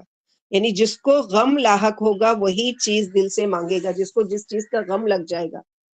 دنیا کے لیے مانگنا منع نہیں ہے، یاد رکھیے، اور نہ ہی ناپسندیدہ ہے، بلکہ دوسری دنیا کی بھی فکر کرنا یہ پسندیدہ ہے. یعنی دنیا نہیں مانگو ایسا نہیں کہا گیا ہے، اسی لیے تو دعا سکھا دی گئی نا. اور یہ دعا کہاں پڑھی جاتی ہے؟ جب ہم رکن یمانی یعنی حجر اسود آنے والا ہے اس سے پہلے کعبے کا کارنر ہے، وہاں سے یہ دعا پڑھتے ہوئے شروع کرنا ہے اور حجر اسود تک پڑھنا ہے. ایک دفعہ ہو گئی، پھر پڑھو، ایک پھر سے پڑھو، پھر پڑھو، یہاں تک کہ حجر اسود تک تم پہنچ جاؤ. تو ربنا آتینا، اگر ایسا دنیا مانگنا منع ہوتا تو اللہ تعالیٰ یہ نہیں سکھاتے کہ مانگو تم ربنا آتینا فی الدنیا حسنہ وفی الآخرۃ حسنہ. اور اللہ کے نبی صلی اللہ علیہ وسلم کو بہت زیادہ پسند تھی یہ دعا، اکثر مانگا کرتے تھے دعا. چونکہ مومن دین و دنیا دونوں جہانوں کی خیر و برکت اور بھلائیاں مانگا کرتا ہے، اس لیے ان کی تعریف کی گئی اور قبولیت کی خوشخبری بھی دی گئی. یہ بڑی جامع دعا ہے اور دنیا اور آخرت کی تمام بھلائیوں کو شامل ہے اور تمام برائیوں سے محفوظ رکھتی ہے. کیونکہ دنیاوی بھلائی میں تو دنیا کی ہر حاجت آ گئی، مثلاً حصول عافیت، صالح بیوی، کشادہ گھر، فراخ روزی، مفید علم، نیک عمل، برکت والی سواری، عزت و آبرو اور دنیا کی تمام آرام دہ چیز. اور آخرت کی اعلیٰ درجے کی بھلائی حصول جنت ہے. پھر اس کے لوازم میں مثلاً موقف کی گھبراہٹ سے نجات ملنا، یعنی جس دن کھڑے کیے جائیں گے اللہ کے سامنے اس دن کی گھبراہٹ اور ہولناکی سے نجات کا ملنا، حساب کا آسان ہونا اور اعمال ناموں کا سیدھے ہاتھوں میں آنا وغیرہ. اس لیے آخر میں فرمایا کہ ایسے ہی لوگوں کے لیے ان کی کمائی کا حصہ ہے. جیسے اللہ تعالیٰ نے فرمایا نا کہ اولئک لہم نصیب مما کسبوا واللہ سریع الحساب. ایسے ہی لوگوں کے لیے کیا ہے کہ جیسے کہ نبی صلی اللہ علیہ وسلم یعنی ابھی ہم لوگوں نے دیکھا کہ جنہ نیکی کرنے کی توفیق عطا فرما. یعنی حسنہ میں سے کیا ہے؟ حسنہ معنی کیا ہے کہ اللہ تعالیٰ نیکی کی کرنے کی ہم کو توفیق دیجئے اور ایسی حالت میں نیکی کرنے کی توفیق دیجئے جو اللہ کو پسندیدہ حالت ہو، جو اللہ کو پسند ہو، مردات اللہ، جو اللہ کی رضا والی حالت ہو. اولئک لہم نصیب مما کسبوا، یہی وہ لوگ ہیں ان کے لیے حصہ ہے اس میں سے جو انہوں نے کمایا. نسب کہتے ہیں گاڑ دینا، کسی چیز کو فکس کر دینا. یعنی ان کے لیے جو دعا ہے وہ کیا کی گئی؟ فکس کر دی گئی. ان کے نیک اعمال کو فکس کر دیا گیا، اس میں سے جو انہوں نے ہاتھ سے کما کر بھیجا. یہ نہیں کہ میرے مرنے کے بعد اتنا اتنا قرآن بھیج دینا جو مجھے پہنچ جائے گا، نہیں، اپنے ہاتھ سے جو کما کر بھیجا ہوگا وہ ملے گا. یاد رکھیے، آپ کے پیچھے آپ کے نام سے کوئی 1000 مرتبہ بھی قرآن ختم کر کے آپ کو بھیجے گا، آپ کو ایک الف بھی نہیں ملے گا. کیوں؟ کیونکہ وہ طریقہ اللہ سبحانہ و تعالیٰ نے نہیں سکھایا نبی صلی اللہ علیہ وسلم کے ذریعے. یہاں پر کلیئر کر دیا گیا اولئک لہم نصیب مما کسبوا، آخرت میں اس کے لیے وہی حصہ ہوگا جو اس نے اپنے ہاتھوں کی کمائی سے بھیجا ہوگا. اپنے ہاتھ سے کوئی کنواں کھدوا دیا، اپنے ہاتھ سے کسی کے کہیں مدرسہ کھول دیا، کوئی مسجد بنوا دی، کہیں نہر کھدوا دی، کہیں پانی کا کولر لگا دیا، کہیں مسجد میں پنکھا لگا دیا، کہیں جو بھی کام اپنی حیثیت کے مطابق اپنے ہاتھ سے کر کے گیا. یا پھر یہ ہے کہ اگر نہیں کر سکا تو اپنے 1/3 کی وصیت کر کے گیا کہ میرے مال میں سے اتنا اتنا حصہ فلاں مدرسے کو یا فلاں مسجد کو یا فلاں اس کو جائے. تو وہ جب تک جاری رہے گا اس کے مال میں سے وہ اس کے لیے، وہ بھی اس کے کمائی ہوئی کمائی میں سے، اس کے ہاتھ کی کمائی میں سے. یا پھر اس کی اولاد بھی اس کی ہاتھ کی کمائی ہے، ظاہر ہے وہی وجہ بنا دنیا میں لانے کا، ماں اور باپ. تو اب ان کے لیے کیا ہے کہ وہ اولاد بھی ان کی کمائی ہے، اور وہ اولاد جو بھی خیر کا کام کرے گی، جو بھی نیکی کا کام کرے گی اگر اس نے اس کی ٹریننگ کی ہوگی، اس کی اچھی تربیت کی ہوگی کہ اس کے دل میں خیال آئے گا کہ مرنے کے بعد ماں باپ کا بھی حصہ ہے میری کمائی میں اور میں ان کے لیے کروں، تب جا کے ان کا وہ چیز ملے گی۔ اگر اولاد ہے خالی دنیا پرست ہے کہ ماں باپ مر گئے ہیں، ہم کو وراثت مل جائے، ہم کو ان کا مال مل جائے، ہم کو کوئی غرض نہیں ہے ماں باپ کے ساتھ قبر میں کیا ہو رہا ہے، حشر میں کیا ہوگا، ہم کو اس سے کوئی مطلب نہیں ہے، تو پھر ایسی اولاد جن کی ایسی تربیت نہیں کی ہے تو ظاہر ہے کہ وہ ہاتھ اٹھا کر دعا بھی نہیں کریں گے، وہ کمائی کا وہیں پر اسٹاپ ہو گیا۔ اسی لیے سب سے بہتر وہ ہے جو اپنے ہاتھ سے کمایا جائے، بجائے یہ کہ اولاد کے بھروسے پر چھوڑ دیا جائے، میرے مرنے کے بعد تم یہ کر دینا، میرے مرنے کے بعد تم وہ کر دینا، تو کر دینا تو آپ کو تو اختیار آپ کے ہی مال میں سب سے زیادہ جو حق ہے صرف آپ کو 1/3 کا ہے پورے مال کا بھی، حالانکہ دنیا میں آپ پورے مال کے مالک تھے، آپ جو چاہے کر سکتے تھے، لیکن اب مرنے کے بعد آپ نے وصیت کی ہے تو 1/3، نہیں کی ہے تو وہ بھی نہیں ہے۔ اسی لیے کہا گیا ہے نا کہ جب مال کی وراثت تقسیم ہوتی ہے کسی کے مرنے کے بعد تو سب سے زیادہ جو مسکین ہوتا ہے وہ خود وہ شخص ہوتا ہے کہ اس کے لیے کچھ نہیں ہوتا اس میں، جس کا آج دنیا میں سب کچھ ہے کل اس کے مرنے کے بعد اس میں اس کے لیے کچھ بھی نہیں، الا یہ کہ کوئی وصیت اگر وہ کر کے گیا ہو تو کچھ حصہ ہے، ورنہ اس کے لیے سب سے زیادہ غریب مسکین وہ شخص ہے جو جس کا مال خود ہے لیکن اس کا اس میں کوئی حصہ نہیں ہے۔ تو کتنی بڑی بے وقوفی ہے نا کہ دوسروں کے اوپر چھوڑ کر جائیں کہ وہ ہمارے لیے کچھ کریں گے، وہ مجھے قرآن بخشیں گے، میری اولاد نہیں ہے، میرے نام کا کون دعا کرے گا میرے لیے، کون کو، تو اپنے لیے اپنے ہاتھ سے کر کے جاؤ نا، کہ اولاد کے بھروسے پر رہ کر جاؤ کہ اولاد ہمارے لیے پیچھے کچھ کرے گی، اولاد کرے گی یا نہیں کرے گی اللہ عالم، کیوں ان پر وہ کریں گے، جو کام پکی بات ہے کہ ہم کریں وہ ہم کو اپنے ہاتھ سے خود کرنا چاہیے۔ واللہ سریع الحساب، اور اللہ جلد حساب لینے والے ہیں، دنیا کے دن تو جلدی گزر جائیں گے، کل کو جانے کے بعد ایک ایک چیز کا کھڑے ہو کر حساب دینا ہوگا۔ قیامت کا دن جس دن مرو گے اسی دن سے حساب شروع ہو جائے گا، یعنی ایسا نہیں کہ تم فوت ہو گئے قبر میں چلے گئے اور اس کے بعد جب کھڑے ہوں گے جب حساب کتاب، نہیں، حساب تو وہیں سے شروع ہو گیا، وہاں سے ہی ریزلٹ آؤٹ ہو گیا، جب موت کا وقت فرشتے آ گئے اور دنیا چھوٹ رہی ہے، اب وہاں سے ہی ساری چیزیں نظر آنے لگی، اچھا کیا تھا تو اچھی اچھی چیزیں دکھ رہی ہیں، برا کیا تھا تو برا، ساری برے شکل کے فرشتے اور برائی کے ساتھ اور یہ ساری چیزیں سب کچھ لے کر آ رہے ہیں۔ تو ایسی حساب والی جب آیتیں آئیں تو کیا پڑھنا چاہیے؟ اللہم خاسبنی حسابا یسیرا، یا رب اللہ ہم سے آسان حساب لینا۔ عائشہ رضی اللہ عنہ نے پوچھا یا رسول اللہ صلی اللہ علیہ وسلم آسان حساب کیا ہے؟ تو آپ صلی اللہ علیہ وسلم نے کیا فرمایا؟ عائشہ، آسان حساب یہ ہے کہ اللہ سبحانہ و تعالیٰ بس یعنی دیکھے اور اس کے بعد کیا کرے، تم کو یعنی یہ ایسے ہی دیکھے بس اور پروانہ دے دے جنت میں جانے کا۔ اگر اللہ تعالیٰ روک کر کسی سے پوچھ لے کہ یہ کام فلاں ٹائم اتنے بجے سے اتنے بجے تم نے کیوں کیا، تو سمجھو وہ ہلاک ہو گیا، یعنی جس سے پوچھ تاچھ کی گئی وہ ہلاک ہو گیا، اور جس سے ایسے ہی چھوڑ دیا گیا وہ یعنی کامیاب ہو گیا۔ اسی لیے سریع الحساب یعنی اول تو دعا کرنا چاہیے کہ سریع الحساب بھی نہیں، بغیر حساب کتاب اللہ تعالیٰ جنت میں داخل کرے، اور ایسے اعمال کرنے کی اللہ تعالیٰ ہم کو توفیق دے کہ اللہم ادخلنا جنت بغیر حساب۔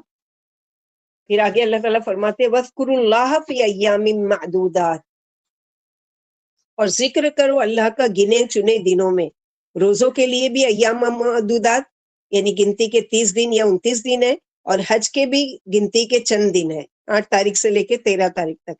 ہمیشہ تھوڑی یہاں کر رہنا ہے، وہ سفر جو اللہ کی خاطر ہو اس میں ذکر بھی اللہ ہی کا ہوگا، اس سے مراد ہے ایام معدودات کون سے دن ہے؟ ایام تشریق، خاص طور پر 11 12 13 مینا کے دن، ان دنوں کا مخصوص عمل اللہ کا ذکر کثرت سے کرنا، اور 3 جمرات کو کنکریاں مارنا، اور زوال آفتاب کے بعد تکبیرات، کنکریاں، بسم اللہ اللہ اکبر۔ نبی صلی اللہ علیہ وسلم نے فرمایا یہ دن کھانے پینے کے اور اللہ کا ذکر کرنے کے ہیں، خصوصی طور پر نمازوں کے آس پاس کے وقت خوب خوب اللہ کا ذکر کرو، خوب اللہ سے دعائیں مانگو، اور ان دنوں میں روزہ رکھنے کے لیے منع کیا گیا، سوائے کس کے لیے کہ جس پر وہ تھا کہ قربانی نہیں کر سکا، اب وہ روزے رکھے گا، لیکن وہ کب روزے رکھے گا؟ 1 تاریخ سے لے کر 8 تاریخ تک، یعنی ذی الحجہ کا احرام پہننے سے پہلے 3 روزے اور 7 روزے آ کر یعنی اپنے ملک میں۔ تو ابن عباس رضی اللہ عنہ فرماتے ہیں ایام معدودات سے ایام تشریق اور ایام معلومات سے ذی الحجہ کا پہلا عشرہ مراد ہے۔ نبی صلی اللہ علیہ وسلم نے فرمایا ذی الحجہ کی 9ویں 10ویں 11ویں 12ویں اور 13ویں تاریخیں ہم مسلمانوں کے لیے عید کے ایام اور کھانے پینے کے دن ہے۔ ایام تشریق کھانے پینے اور ذکر اللہ کے دن ہے، یعنی کھاؤ پیو اور اللہ کا خوب ذکر کرو، یعنی قربانی ہوتی ہے وہاں پر 3 دن تک بھی قربانی ہوتی ہے۔ لوگ ہیں جن کو اللہ تعالیٰ نے مال دیا، وہ 10 تاریخ کو بھی 11 کو بھی 12 کو بھی جا کے قربانیاں کرتے ہیں، تو قربانی بھی کرتے ہیں، گوشت بھی پکاتے ہیں، کھاتے بھی ہیں، اور یہ ساری چیزیں تو یہاں پر یہی بتایا۔ اور ذکر سے 5 وقت کی نماز کے بعد تکبیر مراد ہے اور مطلق ذکر بھی مراد ہے، اور عرفے کی صبح سے پچھلے یوم تشریق کی عصر کی نماز تک ہے۔ ہر فرض نماز کے بعد تکبیر زوائد کا کہنا مسنون ہے۔ ذکر اللہ میں جمرات پر کنکریاں مارتے وقت تکبیر کا کہنا بھی شامل ہے۔ اللہ کے رسول صلی اللہ علیہ وسلم نے فرمایا کہ طواف کعبہ، سعی، صفا و مروہ اور جمرات پر کنکریاں مارنا اللہ کا ذکر قائم کرنے کے لیے، یعنی یہ سارے کام بھی کرو اور زبان سے کیا ہے، اللہ کا کثرت سے ذکر کرو۔ اللہ اکبر کبیرہ والحمد للہ کثیرہ وسبحان اللہ بکرۃ واسیلہ، یا اللہ اکبر لا الہ الا اللہ واللہ اکبر وللہ الحمد، یہ ساری تکبیرات میں سے ہے اور اللہ کے ذکر میں سے ہے۔ تو یہاں پر بتایا گیا فمن تعجل فی یومین فلا اثم علیہ، یعنی تو جو کوئی جلدی کرے 2 دنوں میں، یعنی اگر 11-12 کے بعد واپس آنا چاہے مینا سے کنکریاں مار کر، تو اس پر کوئی گناہ نہیں ہے، وہ زوال مغرب غروب آفتاب سے پہلے مینا کو چھوڑ دے گا۔ عرفات میں تو لوٹو وہاں سے جہاں سے لوگ لوٹے، اکیلے نہیں جانا ہے، یہاں چوائس دی جا رہی ہے کہ پہلے بھی جانا چاہو تو 12 تاریخ کو بھی جا سکتے ہو، اور ومن تأخر، اور جو کوئی تاخیر کرے یعنی تیسرا دن بھی وہیں رکے رہنا چاہے 13 تاریخ تک، تو فلا اثم علیہ، تو اس پر بھی کوئی گناہ نہیں ہے۔ لمن اتقی، واسطے اس کے جو تقوی اختیار کرے۔ اصل چیز 2 دن 3 دن بلکہ جتنا بھی رہو اللہ سے ڈر کر، اللہ کے ذکر کے ساتھ سارا عمل خالص اللہ کے لیے، یہ نہیں کہ پھر سے آزادی مل گئی، احرام کھول دیے وہ کر کے اب پہلے سے ویسے ہی ہو گئے جیسے کہ حج کرنے سے پہلے تھے، بلکہ اللہ سے ڈرو۔ اتق اللہ، روزے میں بھی یہی کہا گیا کہ اللہ سے ڈرو، لعلکم تتقون، اور یہاں پر بھی کہ لمن اتقی، واسطے اس کے جو تقوی اختیار کرے۔ واتقوا اللہ واعلموا انکم الیہ تحشرون، اور ڈرو اللہ سے اور جان لو تم سب اسی کی طرف لوٹائے جاؤ گے، جمع کیے جاؤ گے۔ جیسے مینا کے میدان میں، عرفات کے میدان میں انسانوں کا ایک ہجوم نظر آتا ہے، ایسے ہی قیامت کے دن سب انسان اکٹھا ہوں گے۔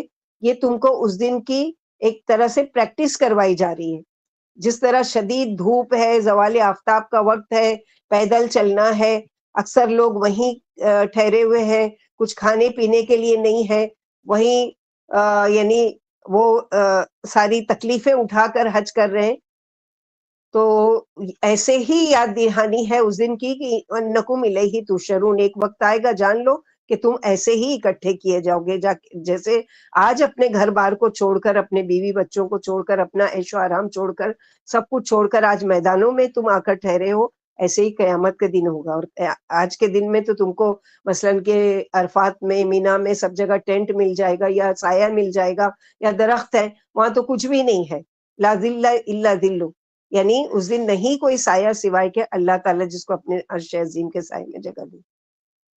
تو ایام تشریق میں ذکر اللہ کی کثرت، ابن عباس فرماتے ایام معدودات میں، اور تقوی کا حکم اس میں دیا گیا چونکہ اللہ نے پہلی اور دوسری واپسی کا ذکر فرمایا تھا، اب لوگ یہ مقامات مقدسہ چھوڑ کر اپنے اپنے وطن لوٹ جائیں، اس لیے ارشاد فرمایا کہ اللہ سے ڈرتے رہو اور یقین مانو تمہیں ایک دن اللہ ہی کے سامنے جمع ہونا ہے۔ جس اللہ نے تمہیں زمین میں پھیلا دیا وہی تمہیں زمین سے سمیٹ کر میدان محشر میں جمع فرما دیں گے، اس لیے جہاں بھی ہو اللہ کا خوف مد نظر رکھو اور شریعت کے پابند رہو۔ اب تم لوٹ رہے ہو کیسے؟ جیسے کہ ایک بچہ ماں کے پیٹ سے پیدا ہوتا ہے جس پر کوئی گناہ نہیں ہوتا ہے، اب تم میدان جو حج کے دنوں سے، حج کے جگہ سے لوٹ رہے ہو تم ایسے ہی ہو گئے ہو. اب اپنی دنیا میں جا کر خالی نام کا اپنے نام کے ساتھ حاجی مت لگا دینا کہ وہ حاجی صاحب ہے اور وہ حجہ ہے اور یہ ہے اور وہ ہے، اور حرکتیں جو ہیں وہ پہلے سے بھی زیادہ بدتر. ایسے نہیں ہونا چاہیے، بلکہ اللہ تعالیٰ کا ڈر خوف کے اللہ تعالیٰ نے جس طرح مجھے پاک کر دیا گناہوں سے، اب میں پوری زندگی یہ کوشش کروں کہ چونکہ اللہ نے مجھے توفیق دی تو میں حج پر جا سکا اللہ تعالیٰ کی مہربانی سے. اب اللہ ہی کی کے لیے میں کیا کروں، یہ ساری چیزیں خرافات جو ہے وہ چھوڑ کر اللہ کے لیے میں یعنی کوشش کروں کہ میں ایسا بن جاؤں گا جیسا اللہ تعالیٰ مجھے چاہتے ہیں. اللہ سبحانہ وتعالیٰ سے دعا ہے کہ اللہ تعالیٰ ہم لوگوں کو کہنے سننے سے زیادہ عمل کی توفیق عطا فرمائے. اللہ سبحانہ وتعالیٰ ہم سب سے راضی ہو جائے.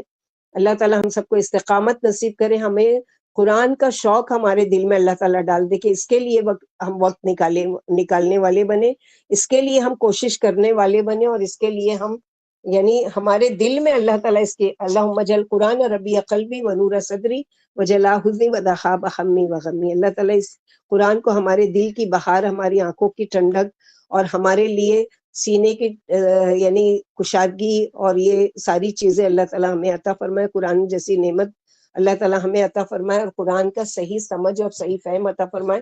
اسی لیے آپ لوگوں سے پھر سے ریکویسٹ ہے کہ تھرسڈے کی کلاس ضرور جوائن کیجیے اور وقت سے پہلے کوشش کیجیے جوائن ہونے کی. جن کو کہ شوق ہے اور جن کو نہیں ہے ایک مرتبہ جوائن ہو کر دیکھیے، انشاءاللہ باذن اللہ شوق بھی ہوگا اور آپ آگے کی کلاس بھی جوائن کرو گے اور قرآن کو بہت اچھے سے سمجھ سکو گے اگر آپ گرامر کی کلاس اٹینڈ کرتے ہو. وآخر دعوانا ان الحمد للہ رب العالمین.